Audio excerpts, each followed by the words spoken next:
আসসালামু আলাইকুম। স্বাগতম। স্বাগতম সবাইকে। স্বাগতম space for liberal arts, social sciences and humanities অর্গানাইজেশনের অফিসিয়াল ইউটিউব চ্যানেলে স্ল্যাশ অর্গের পক্ষ থেকে আমি আছি ফজলে ইলাহি, এবং আমাদের সাথে আজকের অনুষ্ঠানে অতিথি হিসেবে আমন্ত্রিত হয়েছেন ডক্টর সৈয়দ মেহেদী হাসান। ডক্টর সৈয়দ মেহেদী হাসান বর্তমানে একজন পার্টিকেল ফিজিক্স রিসার্চার হিসেবে ইউনিভার্সিটি অফ রেগেন্সবুর্গ, জার্মানিতে কাজ করছেন।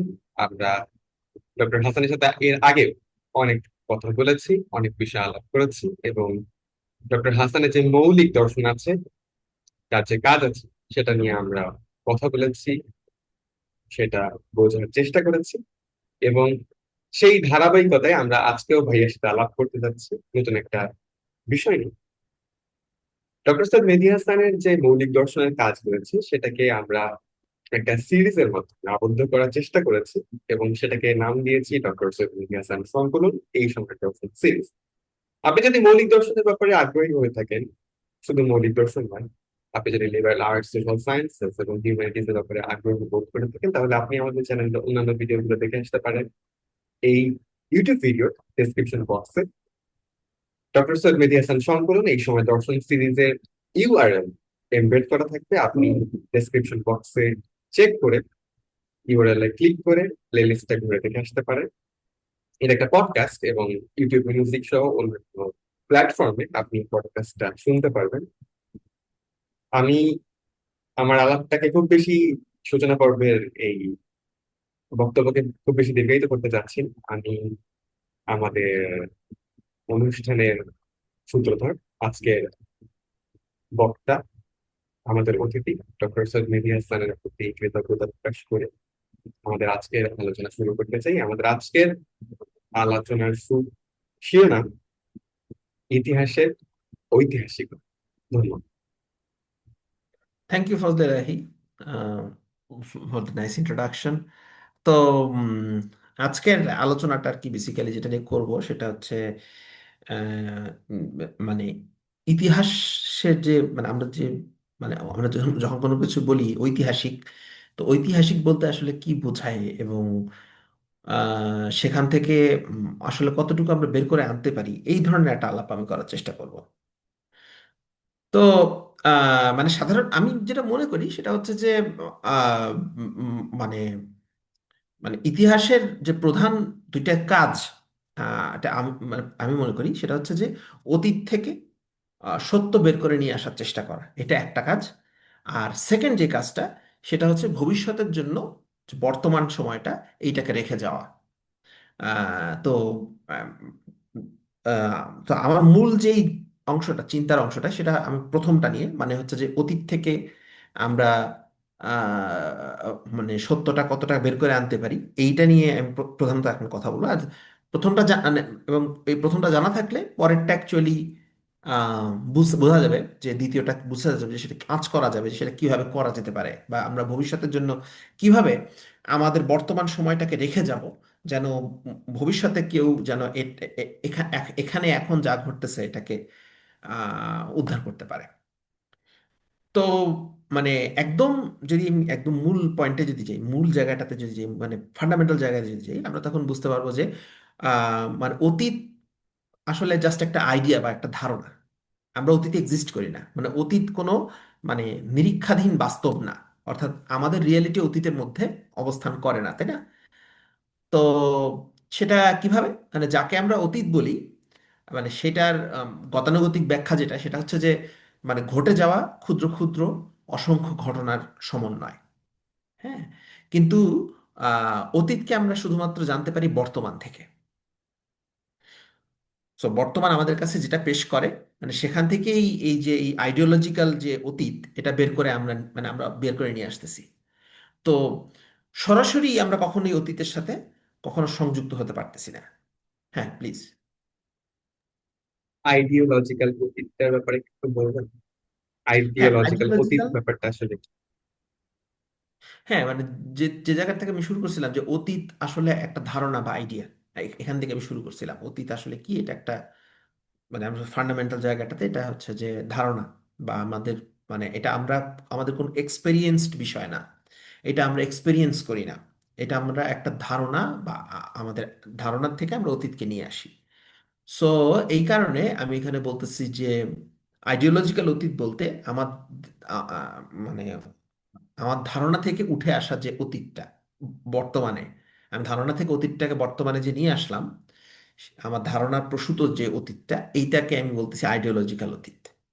অর্থাৎ আহ, আহ, মানে আমরা সরাসরি ওটাকে এক্সপিরিয়েন্স যেহেতু করি না, সেই হিসাবে এটা বলা। আচ্ছা। আহ মানে তো মেইন কথা হচ্ছে যে সরাসরি অতীতের সাথে আমরা সংযুক্ত হই না। যেহেতু মানে অতীত একটা ডিরাইভড গঠন, মানে একটা সামথিং ইউ ডিরাইভ, তাই না? সো অতীত যেহেতু একটা ডিরাইভড গঠন, তাই বর্তমানকে মানে নিরীক্ষণ করার সময় সামান্য কোনো ডিটেইল যদি আমরা অগ্রাহ্য করি, তাহলে অতীত কিন্তু বিকৃত হয়ে যেতে পারে। যেহেতু আমরা মানে অতীতকে ডিরাইভ করতেছি আম, বর্তমানের উপর ভিত্তি করে, মানে বর্তমানে যা যা এলিমেন্ট প্রেজেন্ট আছে সেটা দিয়ে আমরা অতীতকে ডিরাইভ করতেছি। মানে অতীতটা কি ছিল ওইটা আইডিওলজিক্যালি বের করে আনার চেষ্টা করতেছে আইডিয়া, ধারণা দিয়ে।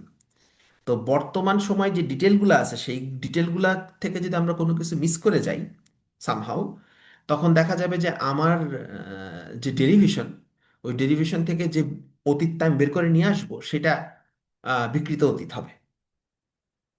সো এই জন্য মানে তার উপরে যে মানে বর্তমানকে আমরা যে নিরীক্ষা করে অতীত ডেরাইভ করি, তার একটা বড় অংশ জুড়ে থাকে একটা বিশেষায়িত শাস্ত্র। মানে যেই যেই শাস্ত্রটা কে আমরা বলি হচ্ছে ইতিহাস। মানে ইতিহাস হচ্ছে এমন একটা শাস্ত্র যেই শাস্ত্রটা হচ্ছে আমার বর্তমানে অবস্থান করে, এবং সেইটার ও, সেই বিশেষায়িত শাস্ত্রটার উপর ভিত্তি করে আমরা অতীতকে ডেরাইভ করি। ঠিক আছে? তো অর্থাৎ মানে কেউ বা কারা, কোনো একটা ব্যক্তি বা কেউ, কোনো ব্যক্তি বা কোনো ব্যক্তির সমগ্র, মানে কেউ বা কারা আহ, আহ, আম, কোনো উদ্দেশ্য প্রণোদিত আখ্যান রেখে গেছেন, হয়তোবা কোনো লিখিত বা মৌখিক ফর্মে, সেটাকে আমরা ইতিহাস বলতেছি। তো মজার ব্যাপার হইতেছে যে এই আখ্যান, যে এই যে ন্যারেটিভটা যে রেখে গেছেন, প্রশ্নবিদ্ধ হলেও তা কিন্তু মানে থেকে যায়, এবং সমস্ত বর্তমানে সেটা বিরাজ করবে। মানে আমি যদি একটা যে কোনো প্রশ্নবিদ্ধ আখ্যান লিখি, প্রশ্ন যে কোনো ইনকারেক্ট, আমি যদি একটা, আমি ইতিহাস, আমি যদি আমার, আমি যদি একজন ইতিহাসবিদ হয়ে থাকি এবং আমি যদি আহ, আম, আমার কোনো বিশেষ উদ্দেশ্য নিয়ে আমি ন্যারেটিভ, কোনো বর্তমানে কোনো একটা ঘটনা ঘটনা যদি ঘটে, সেটা যদি, সেটাকে যদি আমি লিখি, তো সেইটার একটা বড় অসুবিধা হইতেছে যে সেটা কিন্তু আমি যেটা লিখে যাব সেটা কিন্তু সমস্ত বর্তমানেই বিরাজ করবে। মানে হচ্ছে যে ভবিষ্যতেও সেটা সবগুলা পয়েন্টে সেটা বিরাজ করবে। সো এটা এমন না যে মানে আমি একটা উদ্দেশ্য প্রণোদিত ভাবে আমি একটা ভুল আখ্যান লিখে গেলে সেটাকে কারেক্ট করার কোনো উপায় আছে, এরকম কিন্তু না। কারণ হবে কি, মনে করেন আমি একটা কিছু ভুল লিখলাম, হ্যাঁ, তো আজকের থেকে 5 বছর পরে সেটাকে হয়তোবা কেউ পড়লো, পড়ে সে ওইটার উপর বেসিস করে আরেকটা লেখা লিখলো। তো 10 বছর পরে কেউ হয়তো পড়লো আমার লেখাটা। তো যেহেতু আমার লেখাটা এক্সিস্ট করতেছে ভুল হলেও, তো ওইটার উপর পড়ে আরেক সে আরেকজন আরেকটা লেখা লিখলো, এরকম করে 100 বছর পরে মনে করেন কেউ একজন আমার লেখার ভিতরে ভুল খুঁজে পেল, বলল যে না, এই লেখাটা ঠিক হতে পারে না। 100 বছর পরে মনে করেন আমার লেখায় কেউ ভুল খুঁজে পেল, না এই লেখাটা সঠিক হতে পারে না। তারপরে সে করলো কি, ঠিক আছে, অন্যান্য এটার ব্যাপারে অন্যান্য ইতিহাস, অন্যান্য জায়গায় কি বলা আছে এটা একটু বোঝার চেষ্টা করি। তখন সে অন্যান্য জায়গায় সে যখন খুঁজতে যাবে, তখন ওই যে আমার লেখার 5 বছর পরে যে আমার লেখার উপর ভিত্তি করে লিখে গেছে, সে তো ওইটাই খুঁজে পাবে। সো সে সেলফ, সে তখন আরে, মানে আমি যেটা বলে গেলাম ওটা তার মনে হয়েছে যে হয়তোবা এটা ভুল, কিন্তু সে দেখলো যে আরো একাধিক সোর্স থেকে সে পাচ্ছে যে এটাকে ভ্যালিডেট করে দিচ্ছে। অথচ একাধিক সোর্স যেটা, সেটা কিন্তু আসলে আমার ওই লেখার উপর ভিত্তি করেই তৈরি হয়ে যাচ্ছিল। সো এই কারণে আমি বলতেছি যেটা, যে এটা একটা প্রবলেম কিন্তু, যে এই জন্য আমি যদি একটা ভুল কিছু লিখি, একজন ইতিহাসবিদ হয়ে আমি যদি উদ্দেশ্যপ্রণোদিতভাবে কোনো একটা কথা লিখি, সে একটা কথা থেকে যায়। এটা একটা এবং সেটা কিন্তু ইনফেস্ট করতে থাকে। তো আম, আহ, যে আজকের মানে আজকের বর্তমান মানে একে প্রশ্নবিদ্ধ করে খারিজ করে দিলেই যে ভবিষ্যতের মানে বর্তমান তা খারিজ করবে, মানে এরকম কোনো কথা আসলে নাই। মানে আমি বলতে চাচ্ছি যে উম, মানে এটা অনেকটা মনে করেন আমেরিকা আবিষ্কারের যে কাহিনী এটার মতন আর কি। মানে আমি একটা উদাহরণ দিই, পার্টিকুলারলি বুঝতে পারবেন। যে এই যে কিছুদিন আগে যে মানুষ যখন কলম্বাসের নাম শুনতো, ক্রিস্টোফার কলম্বাস, হ্যাঁ, তখন খুব শ্রদ্ধায় একদম মাথা নত করে ফেলতো যে আরে ক্রিস্টোফার বিশাল বিশাল খুবই দারুণ মানুষ, মানে খুব বিশাল লোক, আমেরিকা আবিষ্কার করছে। কিন্তু এই যে এখনকার সময় মানে এই মুহূর্তে এখন যেমন বেশিরভাগ মানুষই কিন্তু তাকে চিনে হচ্ছে খুনি হিসাবে। এই অবস্থার জন্য আসলে কিন্তু হাওয়ার্ড জিন একজন ফিলোসফার এবং ইতিহাসবিদ। তো হাওয়ার্ড জিন ওনার অবদান কিন্তু অনস্বীকার্য।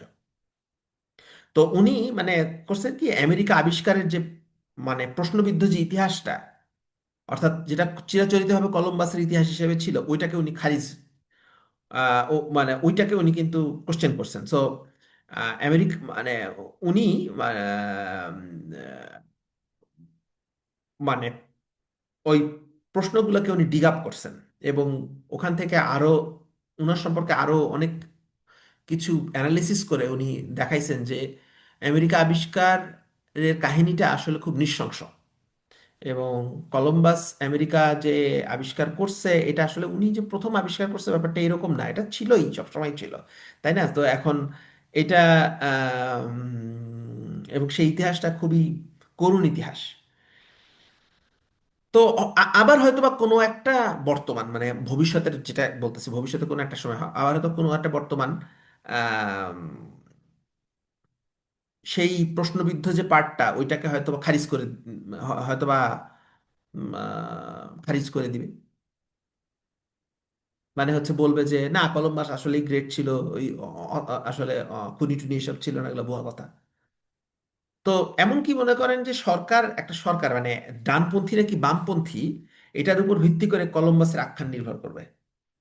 ধরেন সরকার যদি একটু লেফট লেফট ঘরানার হয়, সে বলবে হচ্ছে কলম্বাস খুব অত্যাচারী ছিল, যেটা হাওয়ার্ড জিন মনে করেন ওইটা ডিগ আপ করে মানে তার জায়গাটার থেকে সে যখন বলতেছে এবং সে অন্যান্য এভিডেন্স জোগাড় করে সে যখন বলার চেষ্টা করতেছে, সে বলার চেষ্টা করতেছে যে কলম্বাস অত্যন্ত কলম্বাসের যে আখ্যানটা সেটা হচ্ছে এরকম, সে আসলে ওখানে হত্যাযজ্ঞ চালাইছে এবং আদিবাসীদের মারছে। হ্যাঁ।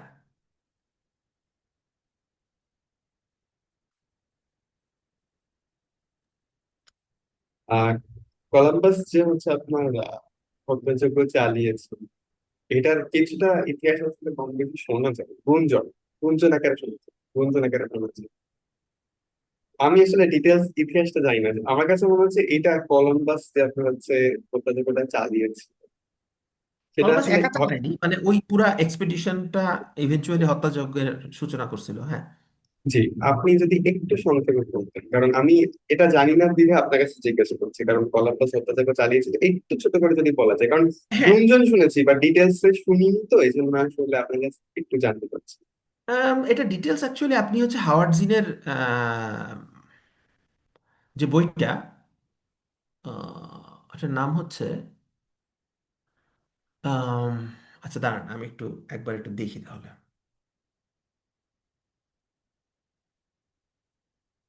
হ্যাঁ, people's history of United States বইটার নাম। ঠিক আছে, আমি রেফারেন্সটা দিয়ে দিলাম আপনাকে, যে হাওয়ার্ড জিনের লেখা people's history of United states.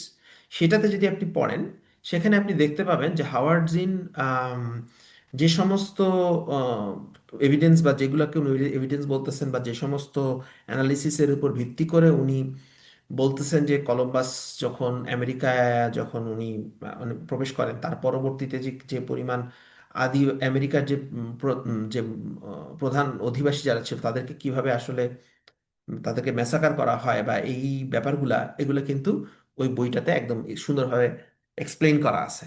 ঠিক আছে। ধন্যবাদ। তো আদিবাসীদেরকে বলতে কি রেড ইন্ডিয়ানসদেরকে বোঝানো হচ্ছে এখানে?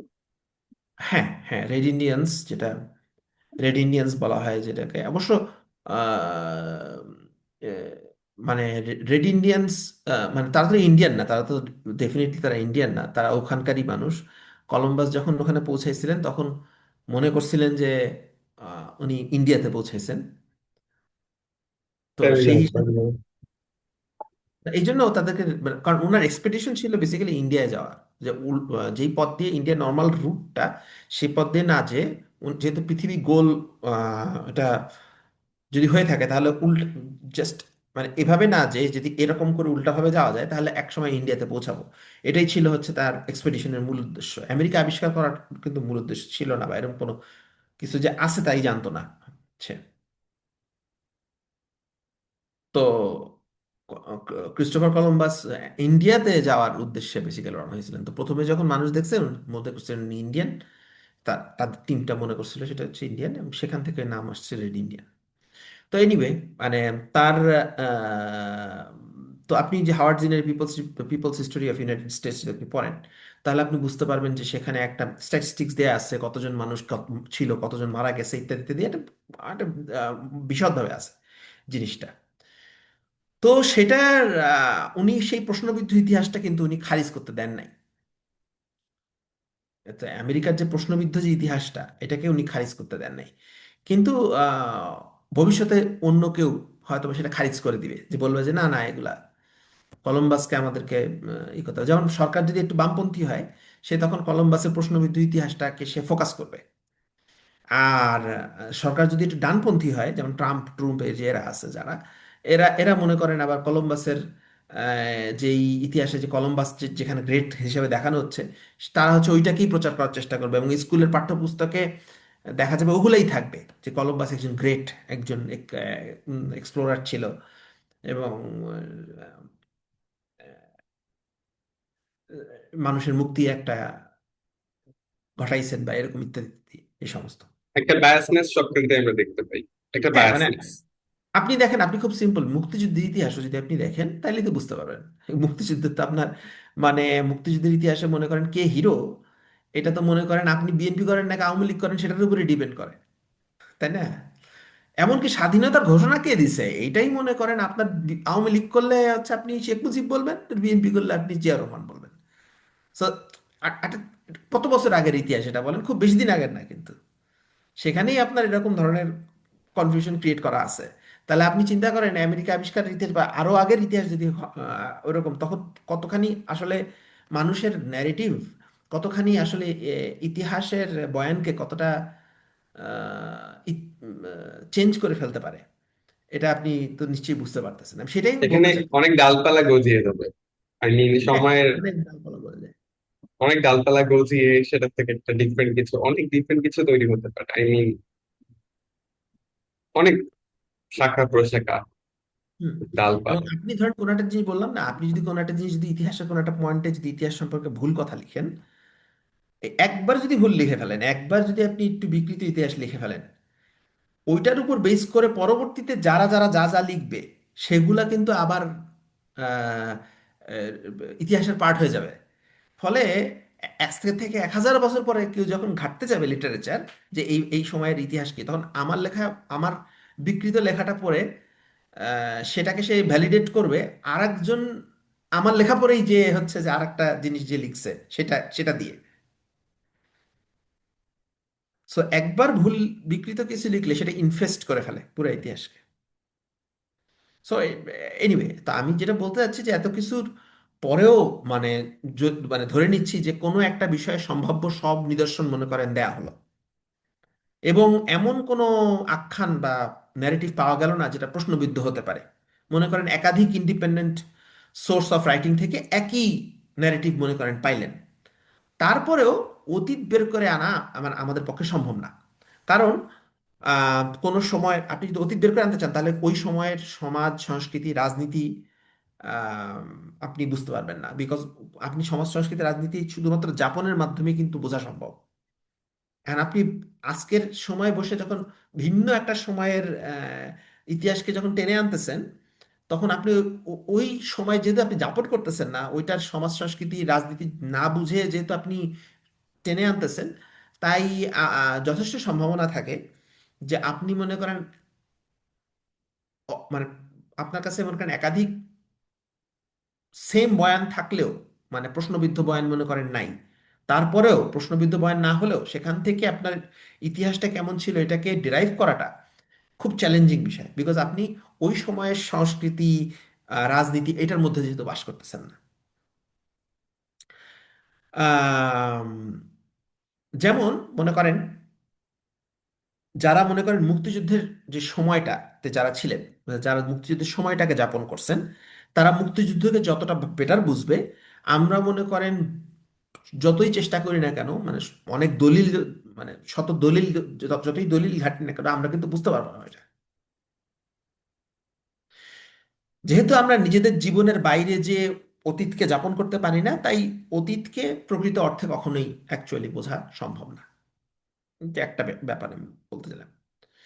তো আমরা মনে করেন যখন ঐতিহাসিক, মানে কোট আনকোট ঐতিহাসিক শব্দটা ব্যবহার করি, তখন আমরা এমনভাবে মানে ব্যবহার করি যেন ঐতিহাসিক সত্য বলে মানে কিছু একটা আছে। হ্যাঁ, আসলে মানে কোনো কিছুরই ঐতিহাসিক ব্যাখ্যা হয় না। আমি এটি এতক্ষণ ধরে বোঝালাম আপনাকে। যেটা হয় সেটা হচ্ছে ঐতিহাসিক গল্প। ঐতিহাসিক সত্য বলে কিছু হয় না। যেটা আপনি, যেটা হয় সেটা হচ্ছে ঐতিহাসিক গল্প। সো ধরে নিলাম মানে আহ, মানে মানে ধরে নিলাম অতীতে কোনো ঘটে যাওয়া ঘটনা গুলাকে কেউ প্রত্যক্ষ করতেছে, করছে, মনে করেন কোন একজন ব্যক্তি অতীতে কোনো একটা ঘটে যাওয়া ঘটনাকে সে হয়তো বা ওই সময় ছিল, প্রত্যক্ষ করছে। তো যেই ব্যক্তি সেটা প্রত্যক্ষ করলো, তার তো একটা জীবন দর্শন বা ওয়ার্ল্ড ভিউ তার তো নিজের একটা আছে, তাই না? তো ঘটনাগুলোকে সে ওই দর্শনের প্রেক্ষিতেই কিন্তু বর্ণনা করবে, যেটা তার ওয়ার্ল্ড ভিউ, সেটা দিয়েই কিন্তু তার এক্সপিরিয়েন্সটাকে সে বর্ণনা করবে। আম, মানে না চাইলেও সে, অবভিয়াসলি, হ্যাঁ, অবভিয়াসলি। রাইট। সো না চাইলেও সে ঘটনাগুলোর মধ্যে কিন্তু সংযোগ ঘটায় ফেলবে। যে যে যে ঘটনাগুলো ঘটছে ওগুলোকে জাস্ট বলবে তা না, সে সংযোগও ঘটায় ফেলবে। এবং তার সংযোগ ঘটনার ভিতরে কে হিরো কে ভিলেন এগুলোও কিন্তু প্রকাশ পেয়ে যাবে। তো মানে তার এটা কিন্তু তার নিজস্ব যে জীবন দর্শন, এই সংযোগে, একটা এই ন্যারেটিভ সংযোগটা দাঁড় তৈরি হয়ে করবে। যাবে, অথবা এক্স্যাক্ট, সে না চাইলেও একটা ন্যারেটিভ দাঁড় হয়ে যাবে, এবং আহ সে তার ইচ্ছা অনিচ্ছার উপেক্ষা করেই আসলে একটা ন্যারেটিভ সে দাঁড় করে ফেলবে in the mean right, time. Right. এবং একটা হিরো এবং একজন ভিলেনের ক্যারেক্টার চলে আসবে সেটা। এগুলো চলে আসবে এবং সে ন্যারেটিভ, সে বা তার অনিচ্ছা সত্ত্বেও সে একটা ন্যারেটিভ দাঁড় করায় ফেলবে। আম, তো তার নিজস্ব জীবন দর্শন এই সংযোগে বেসিক্যালি মুখ্য ভূমিকা পালন করবে। আবার মনে করেন লক্ষ কোটি মানে এত এত তথ্যের মধ্যে তো তাকে বাছাই করতে, সে মনে করেন সে কোনো একটা ঘটনা এক্সপিরিয়েন্স করছেন। আপনি যখন কোনো একটা ঘটনা এক্সপিরিয়েন্স করেন, তখন তো ওখানে তো আরো লক্ষ কোটি তথ্য আছে, মানে আরো হাজার হাজার তথ্য আছে। আপনি ওই দিন কি খাইছেন, আপনার ওই দিন ঘুম কেমন হয়েছে, সব তথ্যই তো আছে। আবার আপনি মনে করেন যে যে ঘটনাটা ঘটতে দেখছেন ওই সময় আবহাওয়া কেমন ছিল, এরকম কোটি কোটি তথ্য আছে না? মানে আপনি যেটা এক্সপিরিয়েন্স করছেন সেটাতে তো কোটি কোটি তথ্য থাকে। তো এই লক্ষ কোটি তথ্যের মধ্যে থেকে তাকে কিন্তু বাছাই করতে হবে যে কোনগুলা গুরুত্বপূর্ণ আর কোনগুলা কম গুরুত্বপূর্ণ। তো এখানেও মনে করেন সে এমনভাবেই বাছাই করবে যেন ঘটনাগুলোর মধ্যে সংযোগ করে তার পছন্দের একটা গল্প সে তৈরি করতে পারে। তো সে পিক অ্যান্ড চুজটা ওইভাবেই করবে। তো ঐতিহাসিক গল্পের ধারণা হচ্ছে এইটাই বেসিক্যালি। সো ঐতিহাসিক সত্য একটা ভ্রম, মানে ঐতিহাসিক সত্য বলে কিছু নাই আসলে। যেটা, যা আপনি পান অতীত থেকে বা বইয়ে যেগুলো আছে বা হোয়াট এভার ইউ রিড, এগুলো হচ্ছে সব ঐতিহাসিক গল্প, কোনোটাই ঐতিহাসিক সত্য বলে কোনো কিছু নাই। মানে ঠিক আছে, ইতিহাস আসলে বেসিক্যালি বায়াসড একটা গল্প, হ্যাঁ, আপনি এভাবে বলতে পারেন আসলে, মানে অথবা একটা বায়াসড একটা ন্যারেটিভ। বায়াস ন্যারেটিভ, আপনি এভাবে বলতে পারেন যে ইতিহাস আসলে আপনি কখনোই ঐতিহাসিক সত্যকে কখনো আপনি দেখতে পাবেন না, বা এটা দেখা সম্ভব না, বিকজ আমি অনেকগুলা ওয়েতে আমি বোঝানোর চেষ্টা করতেছি এটা আর কি। যে আপনার আপনার সামনে যেটা উপস্থিত হয় বই আকারে বা যেই আকারেই হোক না কেন, সেটা হচ্ছে ঐতিহাসিক গল্প, ঐতিহাসিক সত্য না। মানে ব্যাপারটা হচ্ছে, একটা ঘটনা হয়তো আমার সাথে গতদিন ঘটেছে, এখন সেই জিনিসটা আসলে আমি যদি নিজেও বর্ণনা করতে চাই, অথবা সেই জিনিসটাকে যদি আমি নিজেও লিপিবদ্ধ করতে চাই, কতদিনে ঘটে যাওয়া একটা ঘটনা, এখন সেখানে ব্যাখ্যা করতে গেলে হয়তো বা সত্যি, এটা সত্য কথা, সেটা হচ্ছে যে সেখানে হয়তো বা লক্ষ কোটি তথ্য চলে আসবে, কিন্তু সেই লক্ষ কোটি তথ্যের মধ্যে আসলে আমি কোনটাকে প্রাধান্য দেব? অনেক রাইট। কিছু হয়েছে, এখন সেটার মধ্যে আসলে কোনটাকে আমি চুজ করব, কোনটাকে আমি স্কিপ করব, কোন ব্যাপারে আমি স্কেপটিক্যাল হব, তো রাইট। সবকিছু মিলিয়ে তো আসলে একটা সিনারিও আমার নিজেরও দাঁড় করাতে হবে। ইনফ্যাক্ট আমরা একটা ব্যাপার কম বেশি হয়তো বা জানি যে হচ্ছে কজিশন কররিলেশনের কথাটা আমি হয়তো বা এখানে টানতে পারি, কিন্তু আহ টানতে পারি যেহেতু আমরা একটা আখ্যান বা দাঁড় করাতে চাই, তো আসলে সবকিছুতে আসলে একটা ন্যারেটিভের মধ্য দিয়ে আসলে আমরা কজেশন উপস্থাপন করতে চাই, তাই না? আমি সঠিক বলছি কি ভুল বলছি আমি হুম হুম এক্স্যাক্টলি, আপনি হুম। এটা ভালো বলতে পারবেন। পজিশনের মাধ্যমে আমরা এখন একটা আখ্যান দ্বারা করাতে চেষ্টা করি। এক্স্যাক্টলি। জি, পজিশনকে আমরা ভেহিকেল হিসেবে ইউজ করি। হুম। এক্স্যাক্টলি। তো সেই হিসেবে আসলে একটা বায়াসনেস সবখানেই চলে আসে যখন ইতিহাস এক্স্যাক্টলি। ব্যাপারটা, এটাই হচ্ছে আমি ধরতে পেরেছি ব্যাপারটা, আমি আসলে দর্শকদের আসলে একটু ভেঙে চুরে বলার চেষ্টা করলাম, এই জন্য কথাগুলো খরচ করলাম। না, এটা ঠিক আছে, কারণ হচ্ছে যে আপনার ধরেন এটা ছাড়া তো উপায়ও নাই।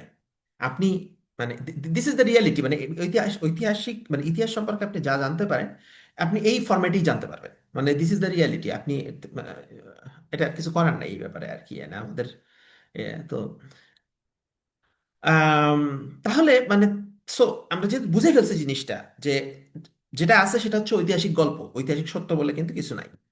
সো তাহলে যেহেতু আমরা এটা বুঝে ফেলছি, তাহলে প্রশ্ন আসবে যে ইতিহাসকে তাহলে কিভাবে পড়তে হবে, সেটাকে তাহলে আমরা অ্যাড্রেস করব কিভাবে, বা সেটাকে আমরা অ্যাড্রেস প্রপারলি অ্যাড্রেস করা শিখতে হবে। তাহলে যে কোনো একটা ইতিহাসের বই যদি আমি হাতে পাই, তাহলে সেটাকে কিভাবে পড়বো আমি, তাহলে এটা হচ্ছে গুরুত্বপূর্ণ একটা পার্ট তাহলে।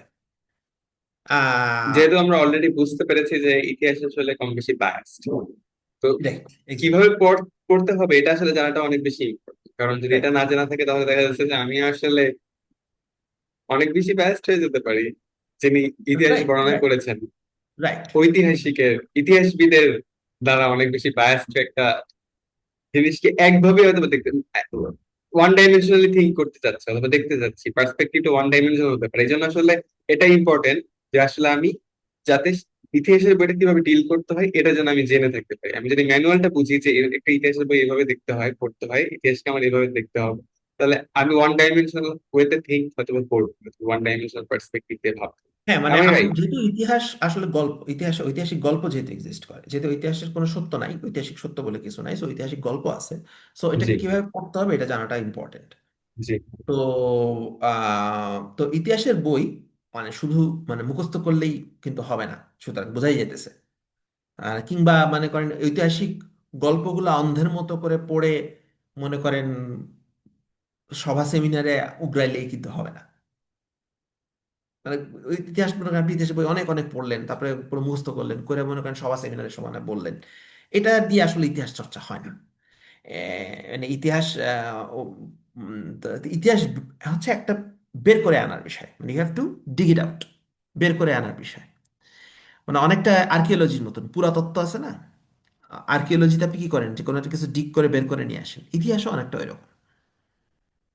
তো মানে সুতরাং একজন ইতিহাসবিদের কাছে, মানে একজন ইতিহাসবিদ যিনি আছেন, তার কাছে একটা বীক্ষণ যন্ত্র থাকতে হবে, বীক্ষণ যন্ত্র থাকতে হবে, so that he has the expertise to, he or she has the expertise to dig, to dig out. অর্থাৎ মানে যেই লেখাটা একজন ইতিহাসবিদ পড়তেছে, তা কোন জীবন দর্শনের পরিপ্রেক্ষিতে লেখা, এইটা প্রথমে বুঝতে পারতে হবে।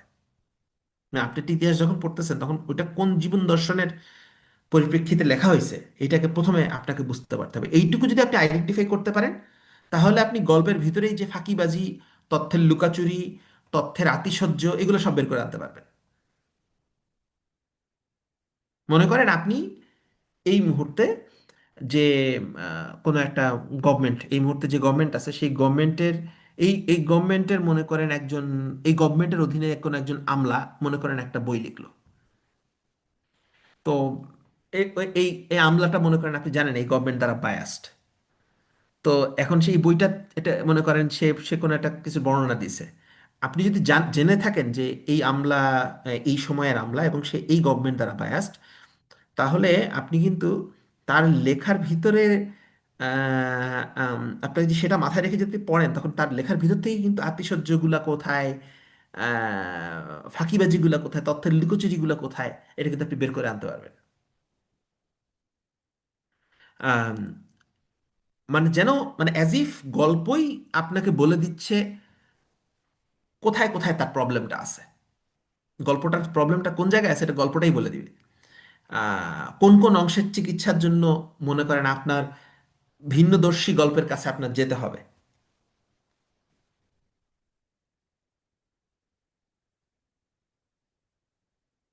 তো এই প্রক্রিয়ায় যে সত্য উন্মোচিত যদি নাও হয়, তাহলেও প্রশ্নগুলো অ্যাটলিস্ট উদ্ঘাটিত হয়। ঠিক আছে, যেটার উত্তর খুঁজতে যেয়ে ইতিহাসের আপনি নতুন মোড় পেয়ে যেতে পারেন। হুম। আপনি যে একটা কথা বললেন সেটা হচ্ছে যে গল্পের মতো গল্প বলে দেবে যে হচ্ছে কোথায় গল্পের সমস্যা আছে। আমি জানি না আমি আসলে ঠিক বলছি কিনা, যেহেতু আসলে আমি ঠিক না বলাটাই আসলে স্বাভাবিক ব্যাপার, যেহেতু আসলে এটা মৌলিক দর্শনের বিষয় এবং আমি আসলে জিনিসগুলো আপনার কাছ থেকে রপ্ত করার চেষ্টা করছি। তো সেই হুম। সাপেক্ষে আমি জাস্ট বারবার কথাটা বলছি যে আমি হয়তো বা ভুল হতে পারি, আমি হয়তো বা ভুল হতে পারি, কারণ এই কারণেই বলছি যে আমি জিনিসটা শিখছি আপনার কাছ থেকে। ওকে, তো এখন যেটা আমি বলতে চাচ্ছি সেটা হচ্ছে যে আপনি বললেন যে গল্পই বলে দেবে গল্পের কোথায় ভুল থাকতে পারে অথবা গল্প কোথায় তথ্যের লুকোচুরি করেছে। এটা আসলে বেসিক্যালি কিভাবে হয়, মানে why this happens, is that some kind of sixth sense or some kind of হ্যাঁ, আপনি spiritual এটা বলতে পারেন যে predictability? এটা আপনার ইনটিউটিভ জায়গা থেকে আপনি এটা বুঝতে পারবেন। মানে আমি অনেকটা এরকম ভাবে বলতে চাই, ধরেন আপনার কাছে কোনো একজন আপনি যখন পার্সোনালি কিভাবে বোঝেন? আপনি পার্সোনালি কিভাবে বোঝেন? আমার কাছে যদি একজন এসে আমাকে এখন যদি উম, সে কোনো একটা ঘটনার বর্ণনা দেয়, আর সে নিজে যদি অপরাধী হয়ে থাকে, তখন সে অপরাধ লুকানোর জন্য সে একটু বেশি বেশি সার্টেন কিছু সে বলার চেষ্টা করবে, যেটা দিয়ে সে হচ্ছে অ্যাজ ইফ সে অপরাধ, মানে যেন প্রমাণ না হয়, অপরাধ যেন ঢাকা পড়ে তার। অর্থাৎ সে এক্সট্রা এফোর্ট দিবে তাকে নিজেকে নির্দোষ প্রমাণ করার জন্য। ঠিক আছে, তো তার ওই ধরনের আখ্যান থেকেই বোঝা যাবে যে সে অ্যাকচুয়ালি কিছু একটা লুকাতে চাচ্ছে, এবং এই জায়গাগুলোতে সে লুকাতে যাচ্ছে। আপনি যদি কখনো মনে করেন, ধরেন আমি একটা কথা বলি, আপনি একটা মনে করেন আপনি কোনো একটা পার্টির, এখন মনে করেন গভর্নমেন্টে আছে। তো এখন আপনি গভর্নমেন্টকে তুষ্ট করার জন্য আপনি একটা ইতিহাস লিখতেছেন। এখন সেই ইতিহাসটা মনে করেন লেখার সময় আপনি খুব সাবধানতা অবলম্বন করবেন, যে অ্যাজ ইফ যে গভর্নমেন্ট যেন কখনোই, মানে আমি যেন কোনো কিছু ইতিহাসে যদি কোনো একটা তথ্য যদি বলেও থাকি, সেটাকে হচ্ছে এমনভাবে বলতে হবে অ্যাজ ইফ হচ্ছে যে এইটা আসলে ওই গভর্নমেন্টটাকে সাপোর্ট করে সবসময়। মানে আহ, এবং সেইটা করার যে চেষ্টাটা, এটার ভিতরে কিন্তু একটা আতিশয্য থাকবে। এবং সেই আতিশয্যটা দেখে, অ্যাটিচিউডটা দেখে, গল্পের অ্যাটিচিউডটা দেখে, ঠিক আছে, আপনি কিন্তু ওখানে বুঝতে পারবেন যে কোথায় কোথায় একটা লুকোচুরি হওয়ার চেষ্টা হচ্ছে। আপনি কিন্তু, আমি কিন্তু বলিনি যে ওখান থেকে আপনি সব বের করে আনতে পারবেন। ওইটা দেখে আপনি টেন্ডেন্সিটা বুঝবেন যে কোন জায়গায় রোগটা আছে, কোন জায়গাটা অ্যাকচুয়ালি আমাকে একটু অন্যান্য সোর্সের দিকেও একটু খুঁজে দেখতে হবে কোন বিষয়গুলো নিয়ে।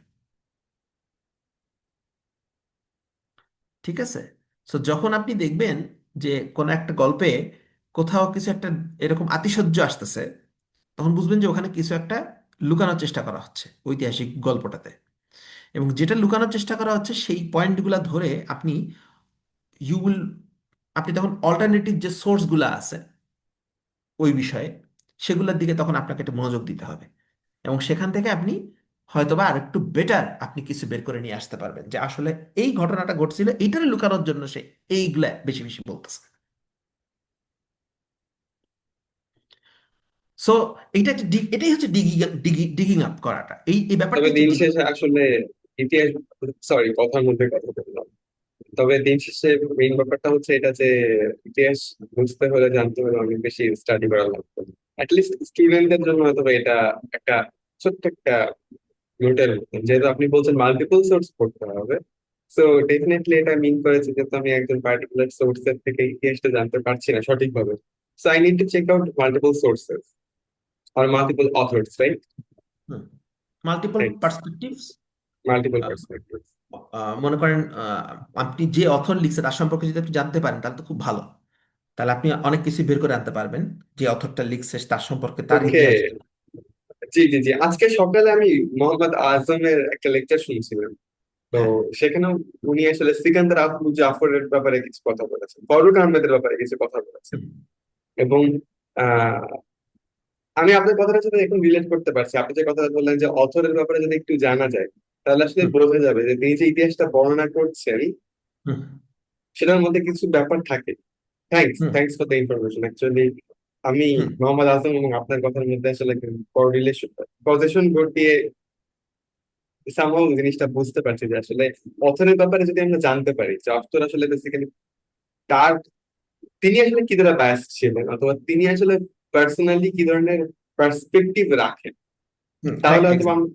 পার্সপেক্টিভ পার্সোনালি রাখেন। ইনফ্যাক্ট তার পলিটিক্যাল স্ট্যান্সটা অনেক বেশি ইম্পর্টেন্ট, রাইট। যেটা যেটা আসলে রাইট। ইতিহাসে অনেক বেশি ইম্পর্টেন্ট। এবং সেটা আসলে আজকে সকালে আমি যে লেকচার শুনছিলাম সেখানে মোহাম্মদ আজম স্যার সেম কথাই বলেছেন যে আসলে পলিটিক্যাল স্ট্যান্সটা খুবই ইম্পর্টেন্ট। জানা যে আসলে উনি কিরকম স্ট্র্যাটেজিক ছিলেন, অথবা ওনার পলিটিক্যাল স্ট্যান্সটা কিরকম ছিল, তাহলে আসলে বোঝা যায় যে উনি আসলে ওনার ইতিহাসটা উনি আসলে যখন বর্ণনা করেছেন করবেন, সেটা আসলে কেমন হতে পারে, সেখানে আসলে পক্ষপাত দৃষ্ট মনোভাব থাকতে পারে কিনা। আর কিরকম ধরনের পক্ষপাত হলো, সেটা কি ধরনের পক্ষপাত হবে, এগুলো আপনি বের করুন। কারণ পক্ষপাত হবেই, মানে আমি এক্স্যাক্টলি এটা বলতে চাচ্ছি যে পক্ষপাত এক্স্যাক্টলি। আপনার হবেই, মানে এটা আপনি অ্যাভয়েড করতে পারবেন না।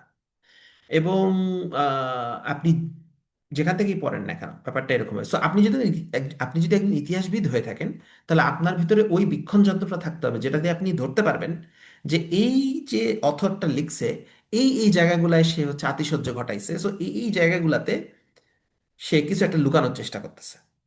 এবং আপনি তারপরে অন্য মতাদর্শের কোনো একজন উম, লেখক যে এই ব্যাপারটা নিয়ে লিখছেন, সেটা আপনি আবার পড়বেন।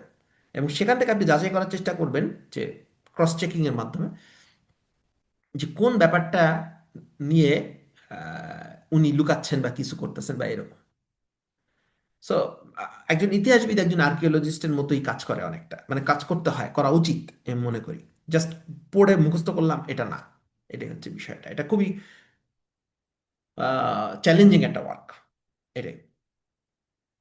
তো আহ, তো আমি যেটা বলতেছিলাম, কন্টিনিউ করি, যে অতএব একজন মানে ইতিহাসবিদ যে কোনো ঐতিহাসিক গল্প থেকে তথ্য মানে নিয়ে আসার চেষ্টা করবেন, গল্প অংশটা বেসিক্যালি হচ্ছে ফেলে দিয়ে।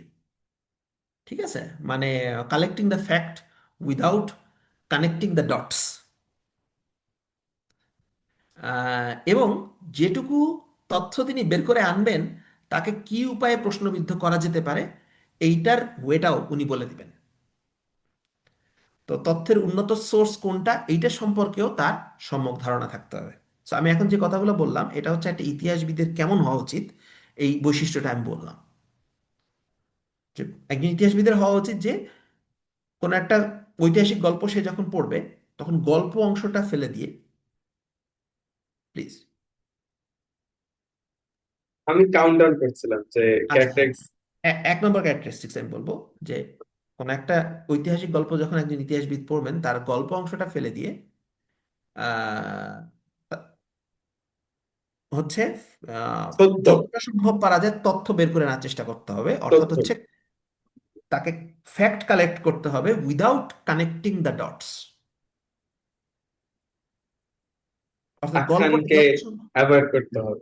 আখ্যানকে যতটা সম্ভব পারে অ্যাভয়েড ইটস করতে টু হবে টাফ, গল্পটা। It's too tough to do, it's it's too too tough, tough, এটা এটা ইটস একটা। Two tough. হ্যাঁ। সেকেন্ড যে জিনিসটা তার থাকতে হবে, সেটা হচ্ছে যেইটুকু তথ্য মানে তিনি বের করে আনবেন, সেইটাকে কি ওয়েতে প্রশ্নবিদ্ধ করা যেতে পারে, সেইটার ওয়েটা উনি বলে দেবেন। যে উনি তো মাল্টিপল সোর্স পড়ছেন, তো এই এই দিস ইজ সোর্সে, rational, this is being rational. হ্যাঁ, তো এই সোর্সে বেসিক্যালি, স্টেপ টু। হ্যাঁ, স্টেপ টু। সো স্টেপ টুতে হচ্ছে যে উনি এটাও বলে দিবেন যে এই সোর্সের এই জায়গায় একটু আতিশয্য উনি পাইছেন, এবং অন্যান্য এই এই সোর্স থেকে উনি দেখছেন যে এই জায়গাগুলোকে এইভাবে ডিল করছে, এই ব্যাপারটাকে যিনি আতিশয্য করার চেষ্টা করছেন এই ব্যাপারে কিছু একটা লুকোচুরি করার চেষ্টা হয়তো বা করছেন। সেখানে অন্যান্য সোর্স থেকে দেখা যায় যে ঘটনাটা আসলে হয়তো বা ওই বিষয়টা নিয়ে একটু ডিফারেন্ট ওয়েতে ঘটছে। তো উনি সুতরাং এটা প্রশ্নবিদ্ধ বিষয়।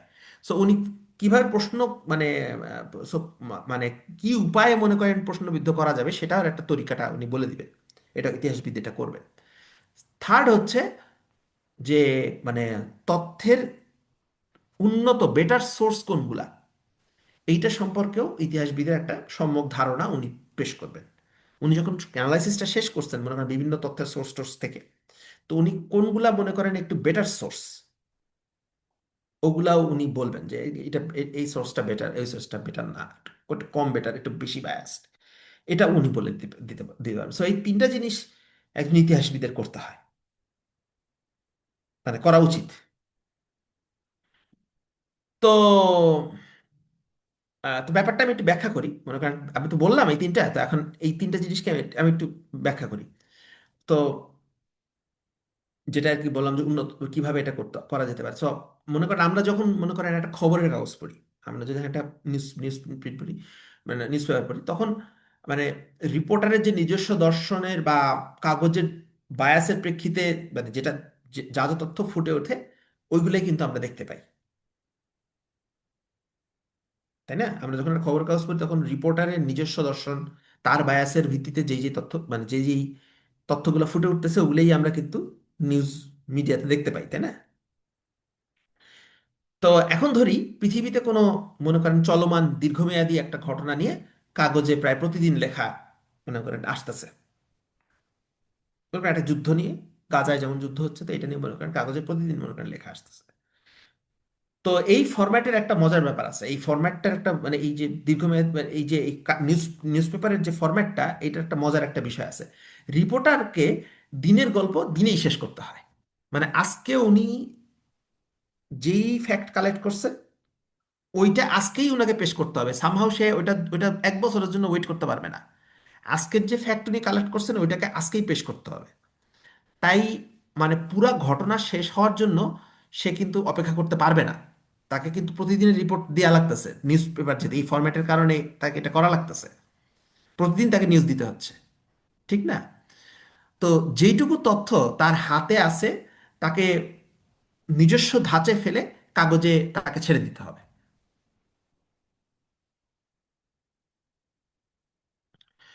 সো শেষ অবধি মনে করেন ঘটনা কি হবে জানা থাকলে, মানে যেসব তথ্য ফিল্টার করলে বা পরিমার্জন করলে তার গল্প কনসিস্টেন্ট থাকতো, সেইভাবে সেইটা করার উপায় কিন্তু তার নাই। মনে করেন আপনার কাছে মনে করেন মানে মনে করেন 1 মাসের ঘটনা আপনি মনে করেন একবারে প্রকাশ করবেন। এখন আপনার সার্টেন বায়াস আছে মনে করেন, আপনি করবেন কি ওই 1 মাসে যে ঘটনাগুলো ঘটছে আপনি তো পুরো 1 মাস ধরে দেখলেন, দেখার পরে 1 মাস পরে আপনি মনে করেন যা ঘটছে ওইটা মনে করেন ফিল্টার টিল্টার করে আপনার নিজস্ব মতামত দিয়ে টিয়ে আপনি এমনভাবে কনসিস্টেন্ট ওয়েতে আপনি 1 মাস পরে মনে করেন প্রকাশ করলেন। তাহলে কিন্তু আপনি এই ফিল্টারিংটা খুব মারাত্মকভাবে করতে পারবেন, যে আপনি মানে আপনি একটা কনসিস্টেন্ট একটা জিনিস পেশ করতে পারবেন। কিন্তু মনে করেন আপনাকে দিনের রিপোর্ট দিনে করা লাগে, তখন কি, তখন কিন্তু আপনার বিপদ। বিপদটা কোন জায়গাটায় আমি বলি, আপনি দিনের রিপোর্ট আপনি বায়াস টায়াস দিয়ে যদি প্রতিদিন যদি রিপোর্ট করতে থাকেন, ইনকনসিস্টেন্সি অটোমেটিক ধরা পড়া শুরু করবে। কারণ আপনি তো এখন তথ্য লুকাইতে পারতেছেন না। মানে আপনি আপনার বায়াস দিয়ে কিছু যদি বলেন সেইটা একটা পয়েন্টে ইনকনসিস্টেন্ট হয়েই যেতে পারে। মনে করেন আপনি কোনো একটা খবরের কাগজের মালিক, এখন আপনি মনে করেন যে জুলাইয়ের যে গণ অভ্যুত্থান, হ্যাঁ সেটার মনে করেন আপনি রিপোর্ট করলেন মনে করেন সেপ্টেম্বরে আসা। এমন যদি হইতো আপনি যদি মানে আহ, March April May June July এই এগুলা সরি জুন জুলাইয়ের রিপোর্ট না করে আপনি যদি একবারে সেপ্টেম্বরে যদি রিপোর্ট করার সুযোগ থাকতো, আপনি তখন সরকারকে এমন এটা বুঝায় আপনি কিন্তু রিপোর্টটা করতেন আপনার বায়াস টায়াস ওইভাবে ইউজ করে। আপনারা কিন্তু কেউ ই করতো, কিন্তু আপনি যদি জুলাইয়ে রিপোর্ট করা লাগে, অর্থাৎ ঘটনাগুলো যখন ঘটতেছে প্রত্যেকদিন যদি আপনাকে রিপোর্ট করতে হয়, তখন আপনি যদি এখন মনে করেন আপনার বায়াস কাজে লাগাইতে চান, তখন মনে করেন দেখা যাবে যে আপনি কিন্তু আহ, আপনার ফাঁকিবাজিটা ধরা পড়ে যাবে। আপনি আপনি যদি কোনো বায়াস হয়ে থাকে আপনার আপনার ইনকনসিস্টেন্সি কিন্তু ধরা পড়ে যাবে। মানে আমি বলতে চাচ্ছি যে আপনি মনে করেন জুলাইয়ের গণ অভ্যুত্থানের সময় পুলিশের সপক্ষে আম, ইয়ে দাঁড়া করানোর জন্য, রিপোর্ট দাঁড়া করানোর জন্য আপনি ওইভাবে বায়াসড আপনি একটা রিপোর্ট ছাপলেন যে না, একটা পুলিশও আসলে কোনো পুলিশ আসলে কাউকে মারেনি, এই আবু সাইদ ড্রাগ অ্যাডিক্টেড ছিল ইত্যাদি ইত্যাদি মনে করেন বলতে থাকলেন। হ্যাঁ, কিন্তু আহ, এগুলো বলা, এগুলো মনে করেন বলতে বলতে পুলিশের পক্ষে থাকলেন আপনি, কিন্তু মনে করেন সরকার যেই পাল্টায় গেল, এখন তো আপনি বিপদে পড়ে যাবেন। এখন তো আপনার এখন তো আপনি চেঞ্জ করতে, যেটা বলে ফেলছেন ওটা তো বলে ফেলছেন, আপনি চেঞ্জ করতে পারবেন না। সো আপনার রিপোর্টগুলো দেখেই আপনাকে এটা বের করা যাবে যে আপনি কতটা বায়াসড, কতটা আপনি ইনকনসিস্টেন্ট বা কিছু। সো এটাই সুবিধাটা আপনার নিউজ মিডিয়ার, মানে নিউজ মিডিয়ার একটাই সুবিধা আছে, সেটা হচ্ছে যে এখানে আপনার ইনকনসিস্টেন্ট, আপনি যদি ভুলভাল রিপোর্ট করেন, আপনি যদি অত্যন্ত বায়াসড রিপোর্ট করেন, আপনার ইনকনসিস্টেন্সি ধরা পড়বে, ধরা পড়বেই পড়বে, কারেক্ট করার যেহেতু সুযোগ নেই। সো হলুদ সাংবাদিকতা। হ্যাঁ, মানে হলুদ সাংবাদিকতা কিন্তু খুব ইজি, মানে প্রতিদিনের নিউজ রিপোর্টে হলুদ সাংবাদিকতা ধরে ফেলাটা খুব ইজি। তো মনে করেন মানে আহ, মানে বেসিক্যালি হচ্ছে কি যে মানে শেষ অবধি ঘটনা কি হবে যদি সেটা জানা থাকতো, তাহলে মনে করেন কিভাবে তথ্যগুলো ফিল্টার করে বা আমার ঘটনা গল্পটা কনসিস্টেন্ট থাকে সেভাবেই কিন্তু আপনি তখন প্রকাশ করতেন। কিন্তু প্রতিদিন যদি আপনাকে প্রকাশ করতে হয়, এটা কিন্তু আপনি করতে পারবেন না।